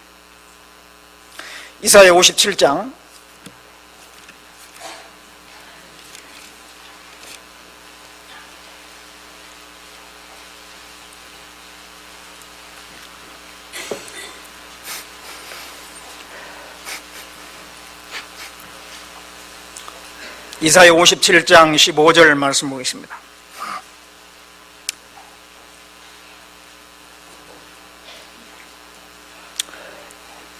같이 읽어보겠습니다. 지존무상하며 영원히 거하며 거룩하다 이름하는 자가 이같이 말씀하시되 내가 높고 거룩한 곳에 거하며 또한 통회하고 마음이 겸손한 자와 함께 거하나니 이는 겸손한 자의 영을 수송케 하며 통회하는 자의 마음을 수송케 하려 함이니라. 지존무상하시며 영원히 거하시며 거룩하다 이름하신 하나님, 그 하나님께서 어떤 사람과 함께 하느냐? 마음이 겸손한 자와 함께 거하나니. 마음이 겸손한 자와 함께 하나님이 거하시는 것입니다. 예수님은 아주 위풍당당한 그 말을 타고 예루살렘에 입성하신 게 아니에요. 나귀를 타고 입성하셨습니다. 나귀. 여러분, 나귀 자세히 보셨어요? 나귀는요, 키가 크질 않아요. 높이가 얼마 되지 않습니다. 90cm 밑에 나귀도 많아요. 나귀는 몸집이 크지 않습니다. 그리고 위협적이지도 않습니다. 억세지도 않습니다. 아주 순합니다. 그러나 말보다 훨씬 짐도 많이 실어요. 키는 조그만데 짐을 많이 실습니다. 나귀는. 말은 거기에 비해서 위풍당당합니다. 아주 위협적입니다. 말 타고 전쟁하잖아요.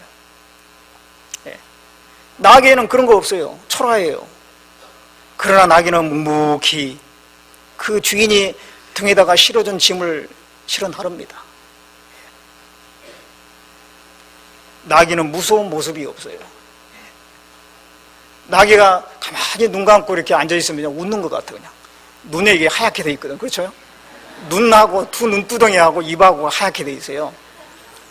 아주 익살스럽게 생겼습니다. 바로 그 나귀를 타고 예수님이 들어가신 거예요. 말 타고 들어간 게 아니고.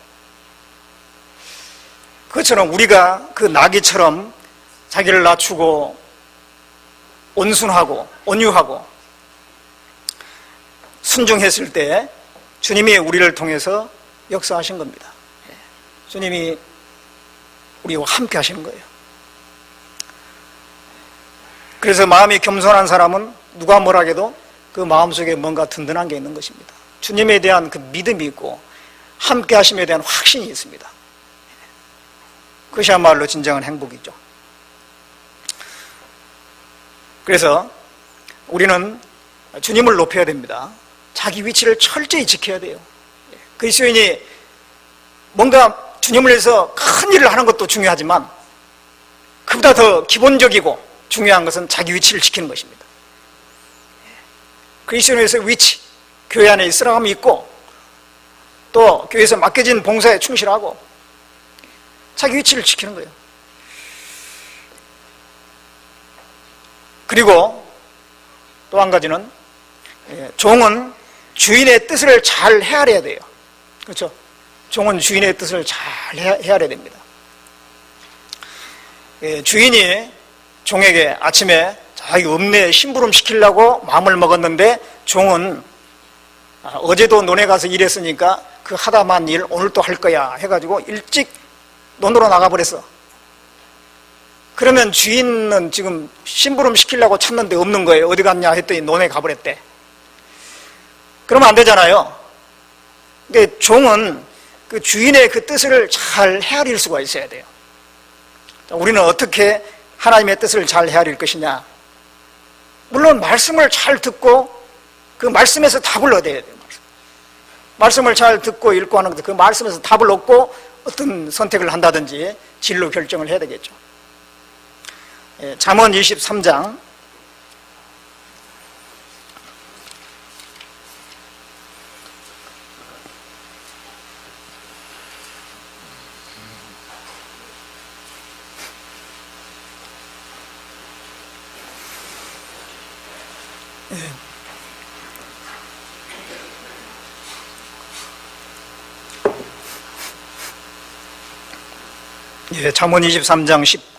19절 보겠습니다.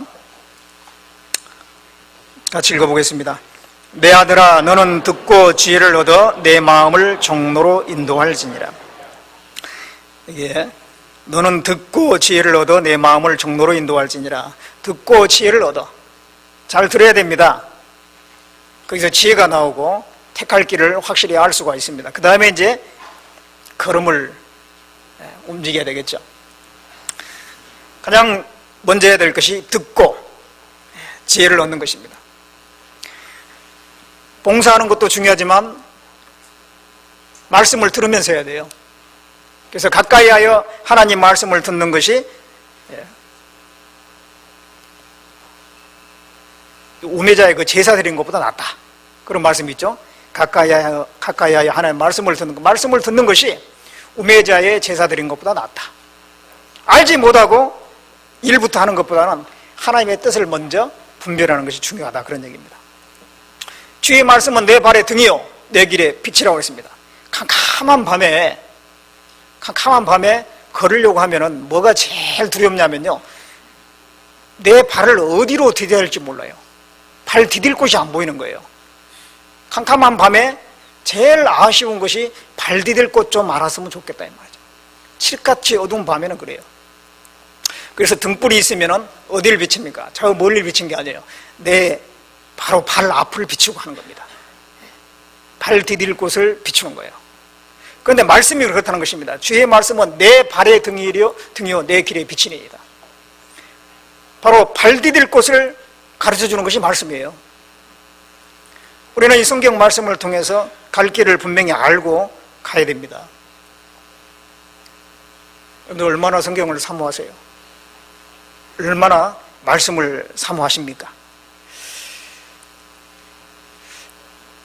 이 사람이 해야 될 가장 중요한 일이 뭐냐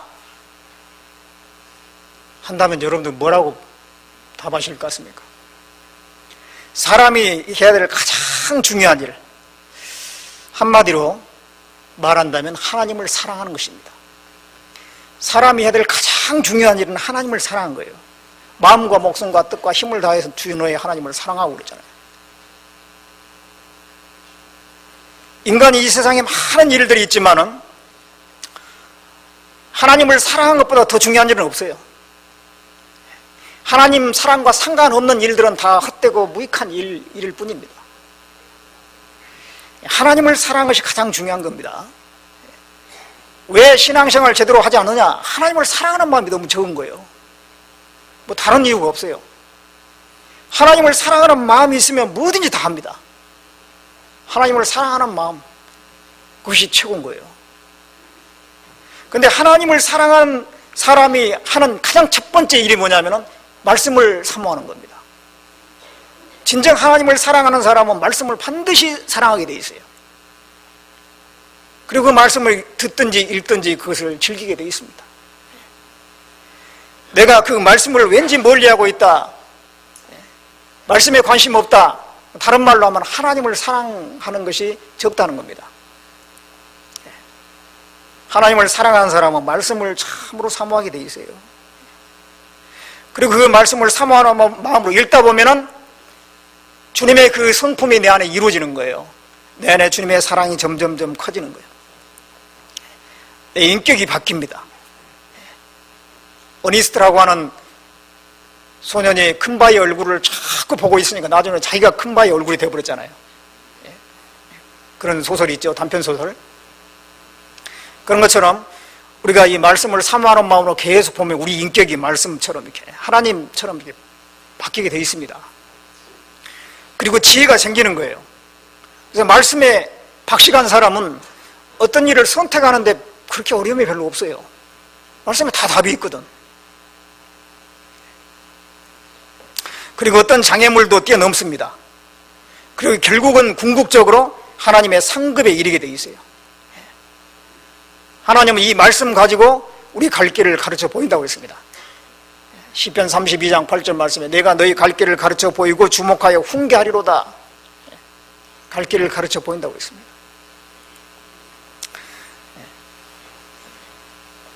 너희는 무지한 말이나 노새같이 되지 말라. 그런 말씀이죠. 하나님께서 말씀을 가지고 쭉 인도하려고 하는데 말씀은 덮어놓고 자기 뜻대로 가버리는 거예요. 무지한 말입니다. 그래서 말은 자꾸 자갈을 물려가지고 끌어당기잖아요. 그래서 우리가 이 말씀을 충실히 볼 필요가 있습니다. 들어야 됩니다. 먼저 들어야 되고, 그 다음에는 말씀을 잘 읽어야 돼요. 어떤 사람은 듣기만 하고 읽는 건 잘 안 해. 근데 갈수록 그런 것 같아요.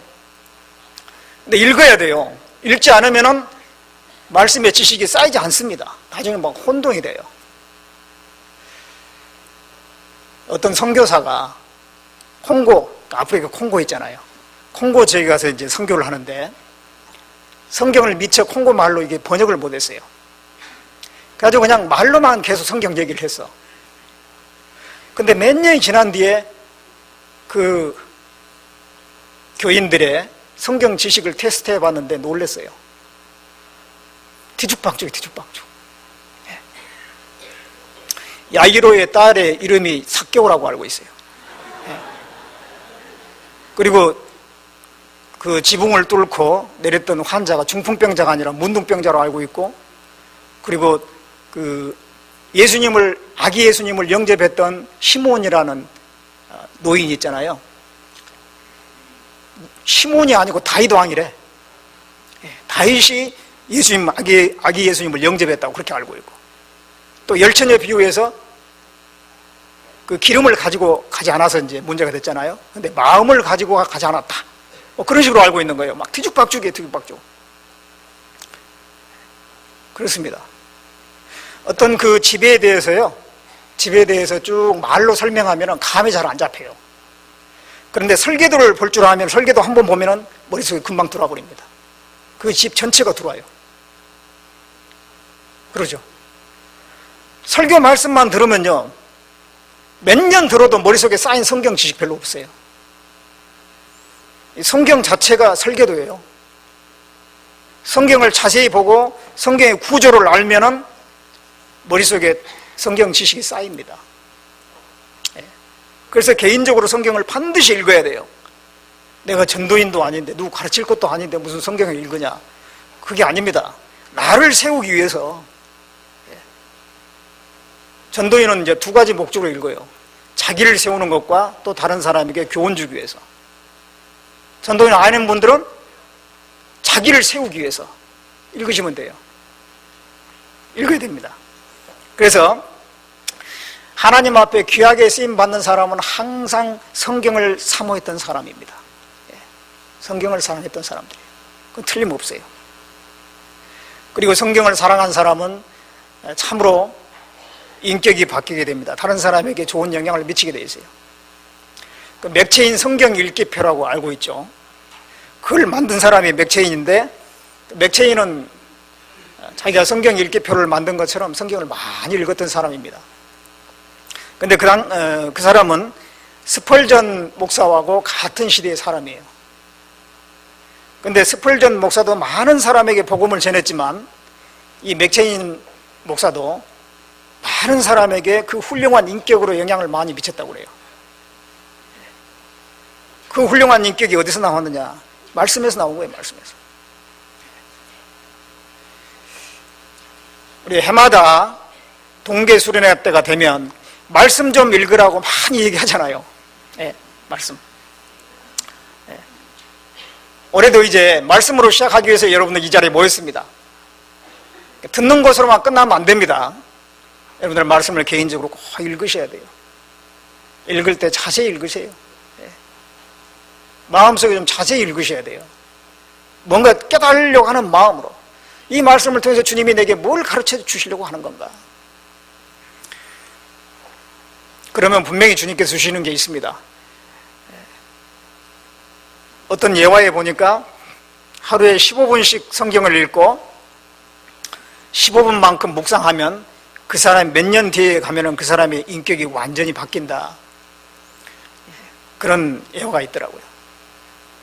15분. 그렇게 긴 시간이 아니잖아요. 그걸 투자하면은 인격이 바뀐답니다. 여러분들, 올해 2010년 1월 1일인데 다시 한번 또 시도를 하시기 바랍니다. 그래서 올 한 해도 성경을 많이 읽으시기 바랍니다. 종은 주인의 뜻을 헤아려야 돼요. 뜻을 알고 행하는 것이 중요합니다. 우리도 주님을 잘 그 뜻을 분별하려면 말씀을 읽어야 됩니다. 그리고 종은 주인에게 순종해야 됩니다. 당연한 얘기죠. 마태복음 8장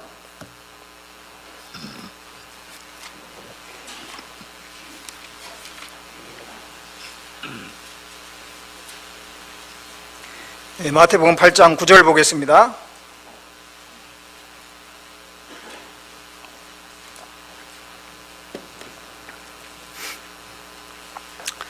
마태복음 8장 9절.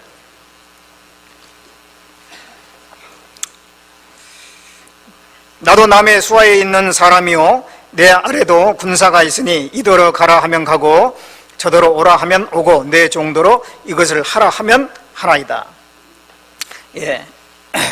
내 종도로 이것을 하라 하면 하나이다. 백부장이 부리는 그 종들이 있어요. 그 종들에게 하라 하면 한다는 거예요.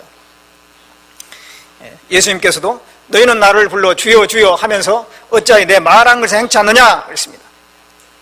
주님을 주라고 한다면 주님의 그 말씀에 순종해야 되는데 순종하지 않는다면 그게 종이냐 그런 얘기예요.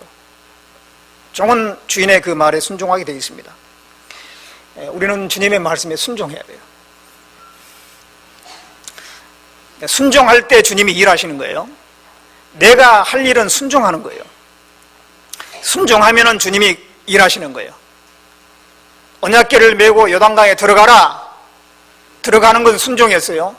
물이 갈라지게 하는 것은 주님이 하신 일이에요. 주님이 일하셨어요. 순종하니까 일하셨어요. 에스더가 내가 죽으면 죽으리다 하고 왕 앞에 나가서 죽을 수도 있지만 나가는 게 순종이었어요. 그랬을 때 하나님께서 일하셨어요.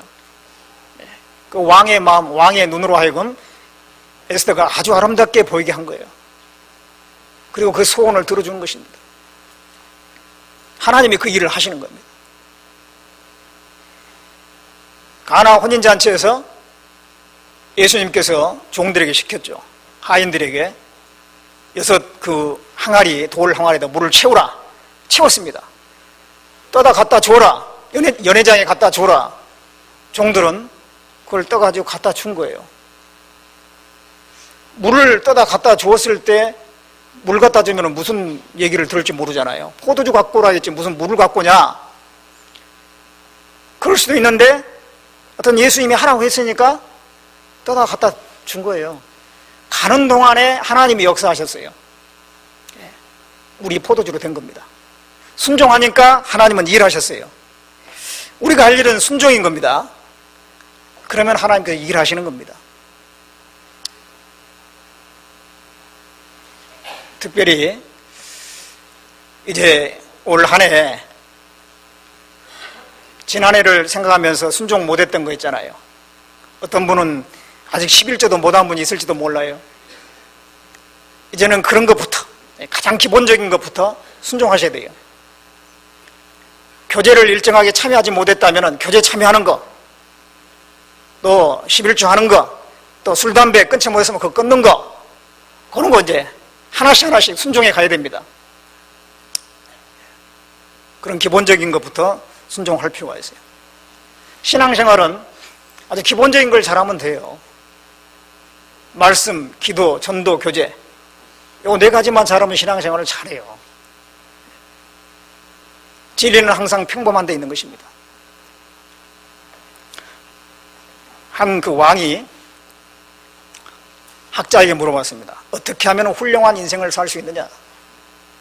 그랬더니 학자가 나쁜 짓 하지 말고 착한 일만 하십시오 그랬어요. 그러니까 그 왕이 웃으면서 그거는 애들도 다 하는 얘기 아니냐? 그랬더니 학자가 3살 아이도 알 수가 있지만 80살 노인도 지키기 어려운 일입니다. 진리는 아주 평범한 데 있는 거예요. 그걸 지키는 것이 어려운 거예요. 지키는 것이. 신앙생활은 이론이 아닙니다. 신앙생활은 실천이에요. 실천하지 않으면 다 소용없는 거예요. 소용없는 겁니다. 순종하지 않는다면, 알고는 있지만 순종하지 않는다면 그것이 자기하고 뭔 상관이냐 이거예요. 상관이 없어요. 한 가지 말씀이라도 정말 그걸 붙잡고 순종하려고 해야 돼요. 순종하려고. 이론이 많으면 말은 많이 나올지 모르겠지만 행동은 없습니다. 우리는 순종해야 됩니다. 순종. 그 다음에 종은 주인의 일을 해야 됩니다. 당연한 얘기죠. 종은 주로 하는 일이 주인의 일을 하는 거예요. 주인의 일을. 자, 밭일도 하고, 뭐 주인이 양떼가 있으면 양떼도 키우고, 그 모든 일 주인의 일이잖아요. 주인의 일을 하는 것입니다. 누가복음 17장.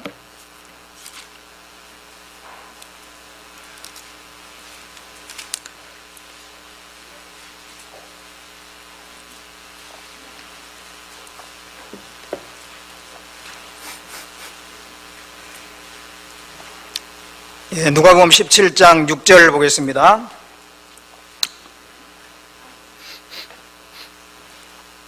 (6절부터) (10절까지) 천천히 같이 읽겠습니다.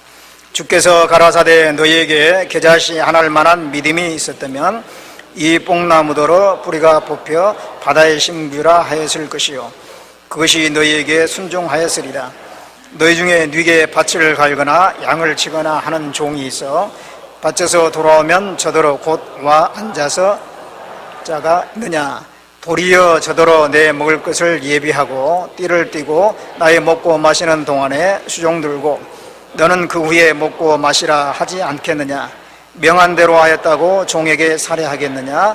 이와 같이 너희도 명령받은 것을 다 행한 후에 이르기를 우리는 무익한 종이라 우리의 하야 할 일을 한 것뿐이라 할지니라.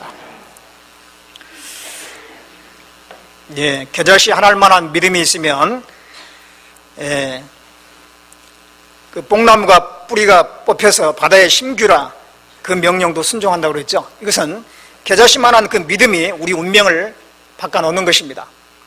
땅에 뿌리 박혔던 우리 마음을 저 천국의 소망으로 바꿔버립니다. 그러니까 구원받을 때 우리의 그 운명이 바뀌어지죠. 영원한 운명이 바뀌어집니다. 그런 다음에 구원받으면 우리가 종입니다. 그래서 7절부터 보면은 내 중에 뉘게 밭을 갈거나 양을 치거나 하는 종이 있어 밭에서 돌아오면 저더러 곧 와 앉아서 먹으라 할 자가 있느냐. 자, 이 말씀 보면은 종들이 하는 일이 밭 가는 일이나 양을 치는 일이라는 것입니다. 뿐만 아니라 집에 와서 또 주인을 수종드는 일을 합니다.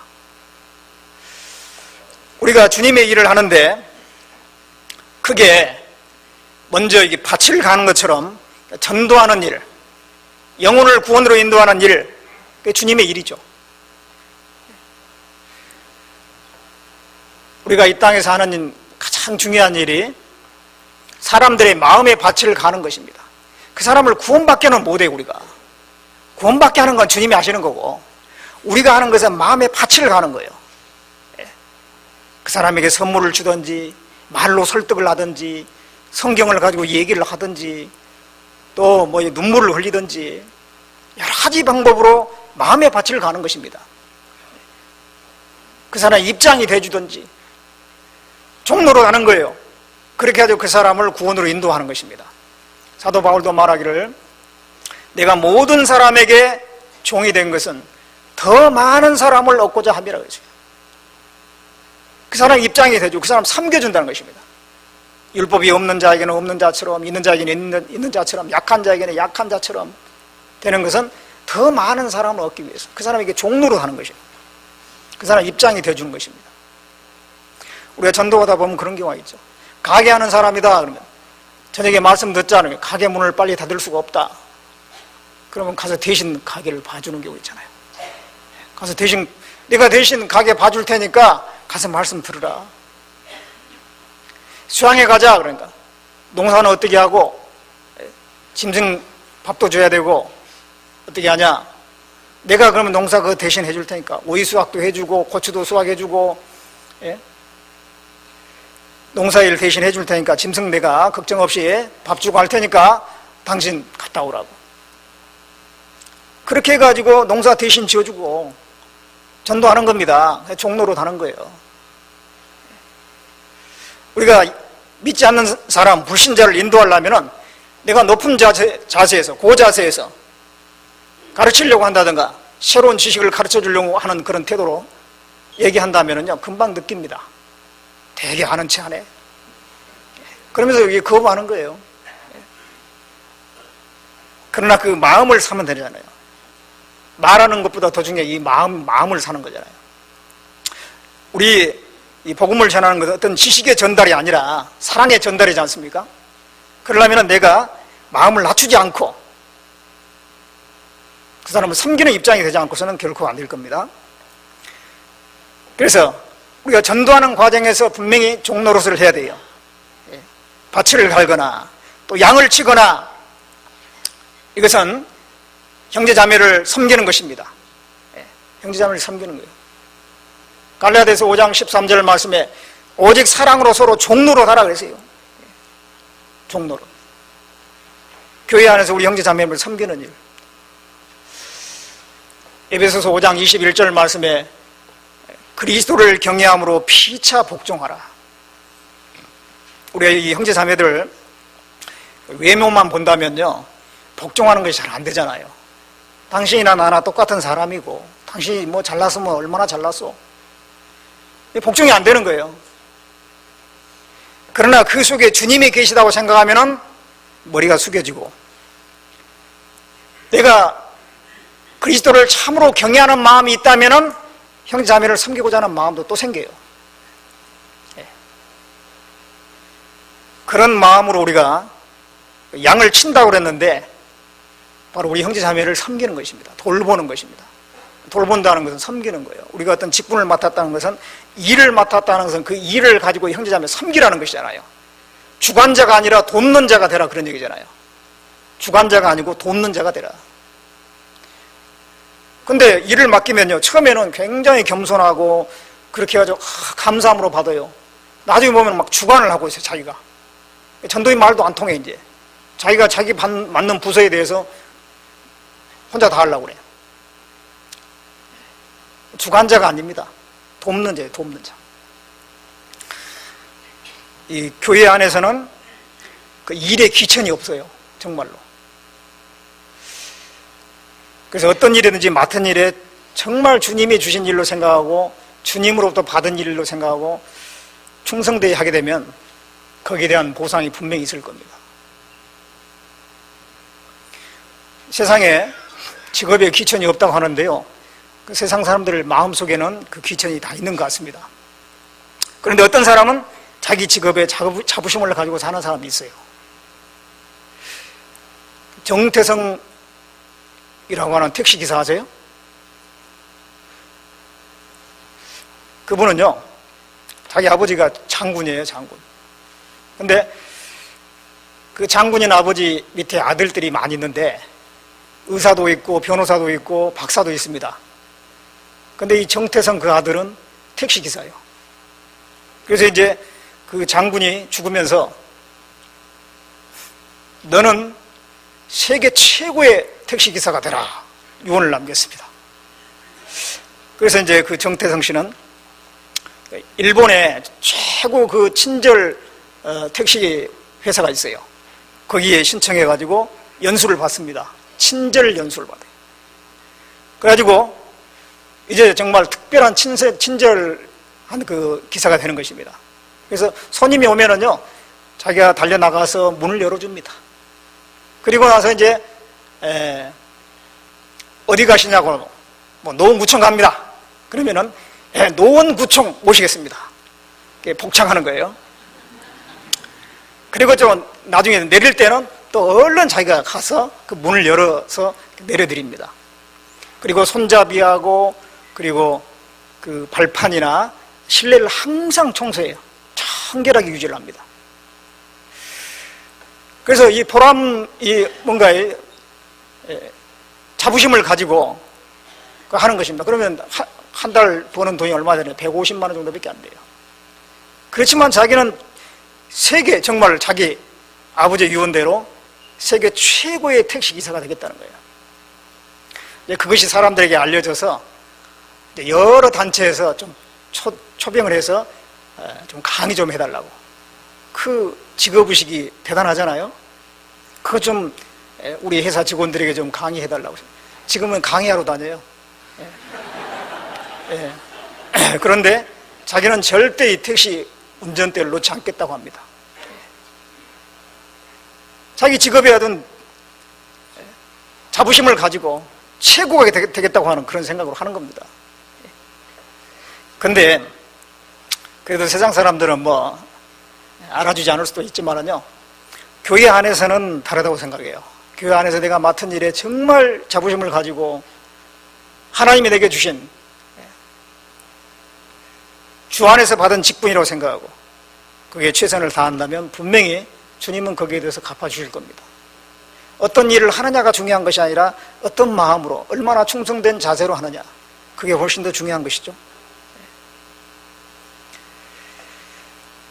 그래서 우리는 복음 전하는 일, 그리고 형제 자매를 섬기는 일, 그것을 우리는 해야 됩니다. 뿐만 아니라 개인적으로 주님을 이게 수종둔다 그랬는데요, 개인적으로 주님을 섬기는 일, 말씀을 가까이 하고 기도하고 주님을 가까이 하는 일, 그것도 해야 됩니다. 그것을 언제까지 해야 되느냐? 다 해야 돼요. 끝까지 해야 돼요. 끝까지. 그래서 10절에 보면은 이와 같이 너희도 명령을 받은 것을 다 행한 후에 이르기를 우리는 무익한 종이라 우리의 해야 할 일을 한 것뿐이라 할지니라. 명령받은 것을 다 행하라 그랬습니다. 이 충성입니다. 끝까지 하는 거예요. 끝까지. 하나 말다 하면 안 돼요. 종은 맡은 일을 충성되이 해야 돼요. 끝까지. 찬양대를 맡았다. 끝까지 해야 돼요. 근데 하다 말다 하는 분들이 있어요. 찬양대 숫자 많잖아요. 나 말고 뭐 소프라노 파트가 있고 나 말고 뭐 알토 파트가 있다 이거죠. 그렇기 때문에 나 한 사람 빠져도 뭐 크게 지장 없을 거야. 표 안 날 거야. 그래가지고 했다 안 했다. 직장 같으면 진작 잘려요. 진작 잘려. 교회니까 많이 봐주는 거지. 예. 교회 안에서 정말 함부로 했다가는 또 마음 다칠까 봐요. 참고 또 참고. 예. 근데 어떤 일을 맡았으면 정말 충성되게 해야 됩니다. 끝까지 해야 돼요. 끝까지. 예. 모세가 끝까지 했잖아요. 맡은 일을 끝까지 잘 감당했습니다. 사도 바울도 끝까지 맡은 일을 했다고 되어 있습니다. 달려갈 길을 다 갔다고 했어요. 우리 주님 앞에 끝까지 일을 다 해야 되겠습니다. 그리고 종은 주인과 운명을 같이 하는 거예요. 주님과 함께 우리가 고난받고 주님과 함께 운명을 같이 하는 것입니다. 주님이 환난받고 핍박받고 우리도 마찬가지예요. 그런 것을 안 당하려고 하고 편안하게만 신앙생활 하려고 하면 분명히 그것은 합당치 않은 것입니다. 그리스도 안에서 경건하게 살고자 하는 사람은 핍박을 받는다고 했어요. 세상과 타협하게 살고 복음 안전하고 그러면 뭐 핍박받을 일이 없어요. 그러나 정말 구별돼서 살려고 하고 복음 전하려고 하면 반드시 반대가 있고 역경이 있게 되어 있습니다. 그걸 우리는 피하려고 할 것이 아니라 당해야 됩니다. 요한복음 15장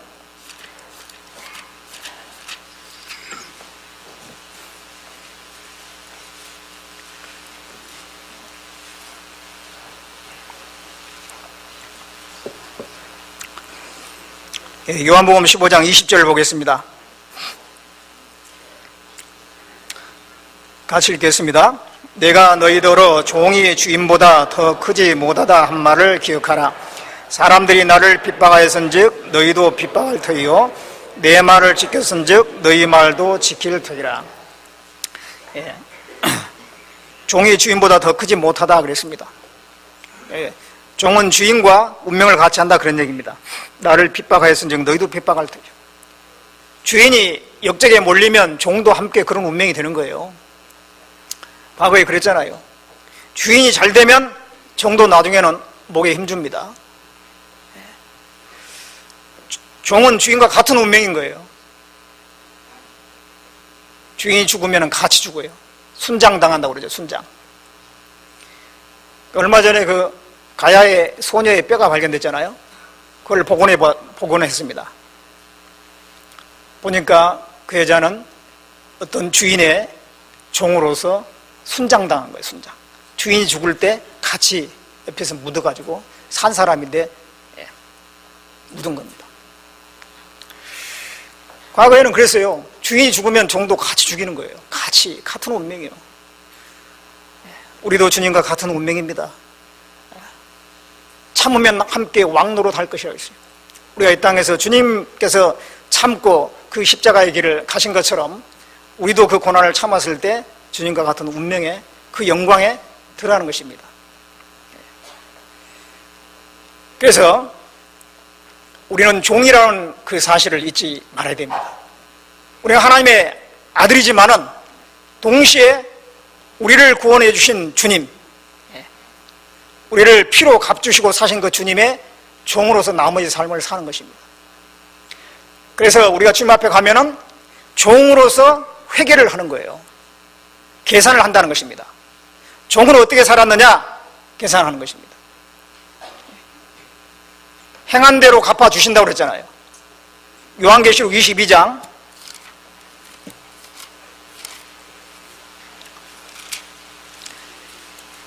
요한계시록 22장 12절을 보겠습니다.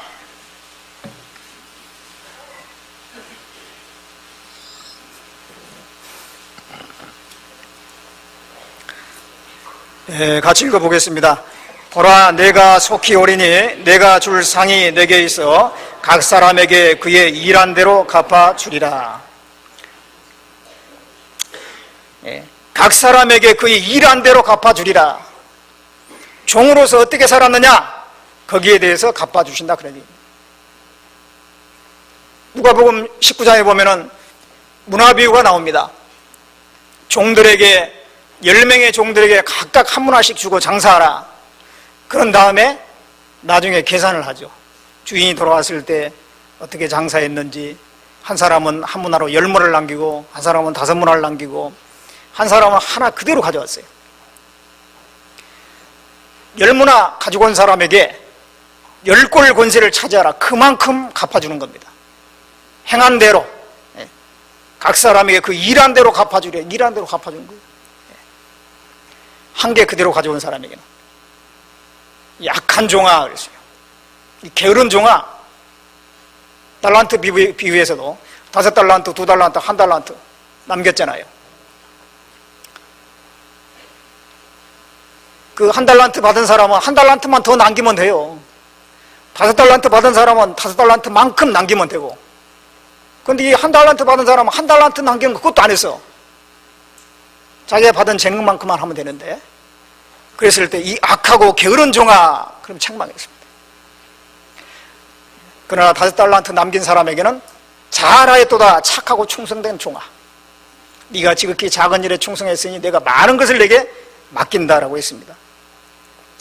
우리가 하는 것은 충성이에요. 우리가 해야 될 건 충성입니다. 옆에 사람 어떻게 하는가 볼 필요도 없고, 내가 하나님 앞에 내게 주어진 위치 안에서 내게 주어진 그 달란트만큼 얼만큼 충성하느냐. 달란트가 다 다른 것 같아요. 물질적인 달란트도 다르고, 재능의 달란트도 다르고, 건강의 달란트도 다 달라요. 보니까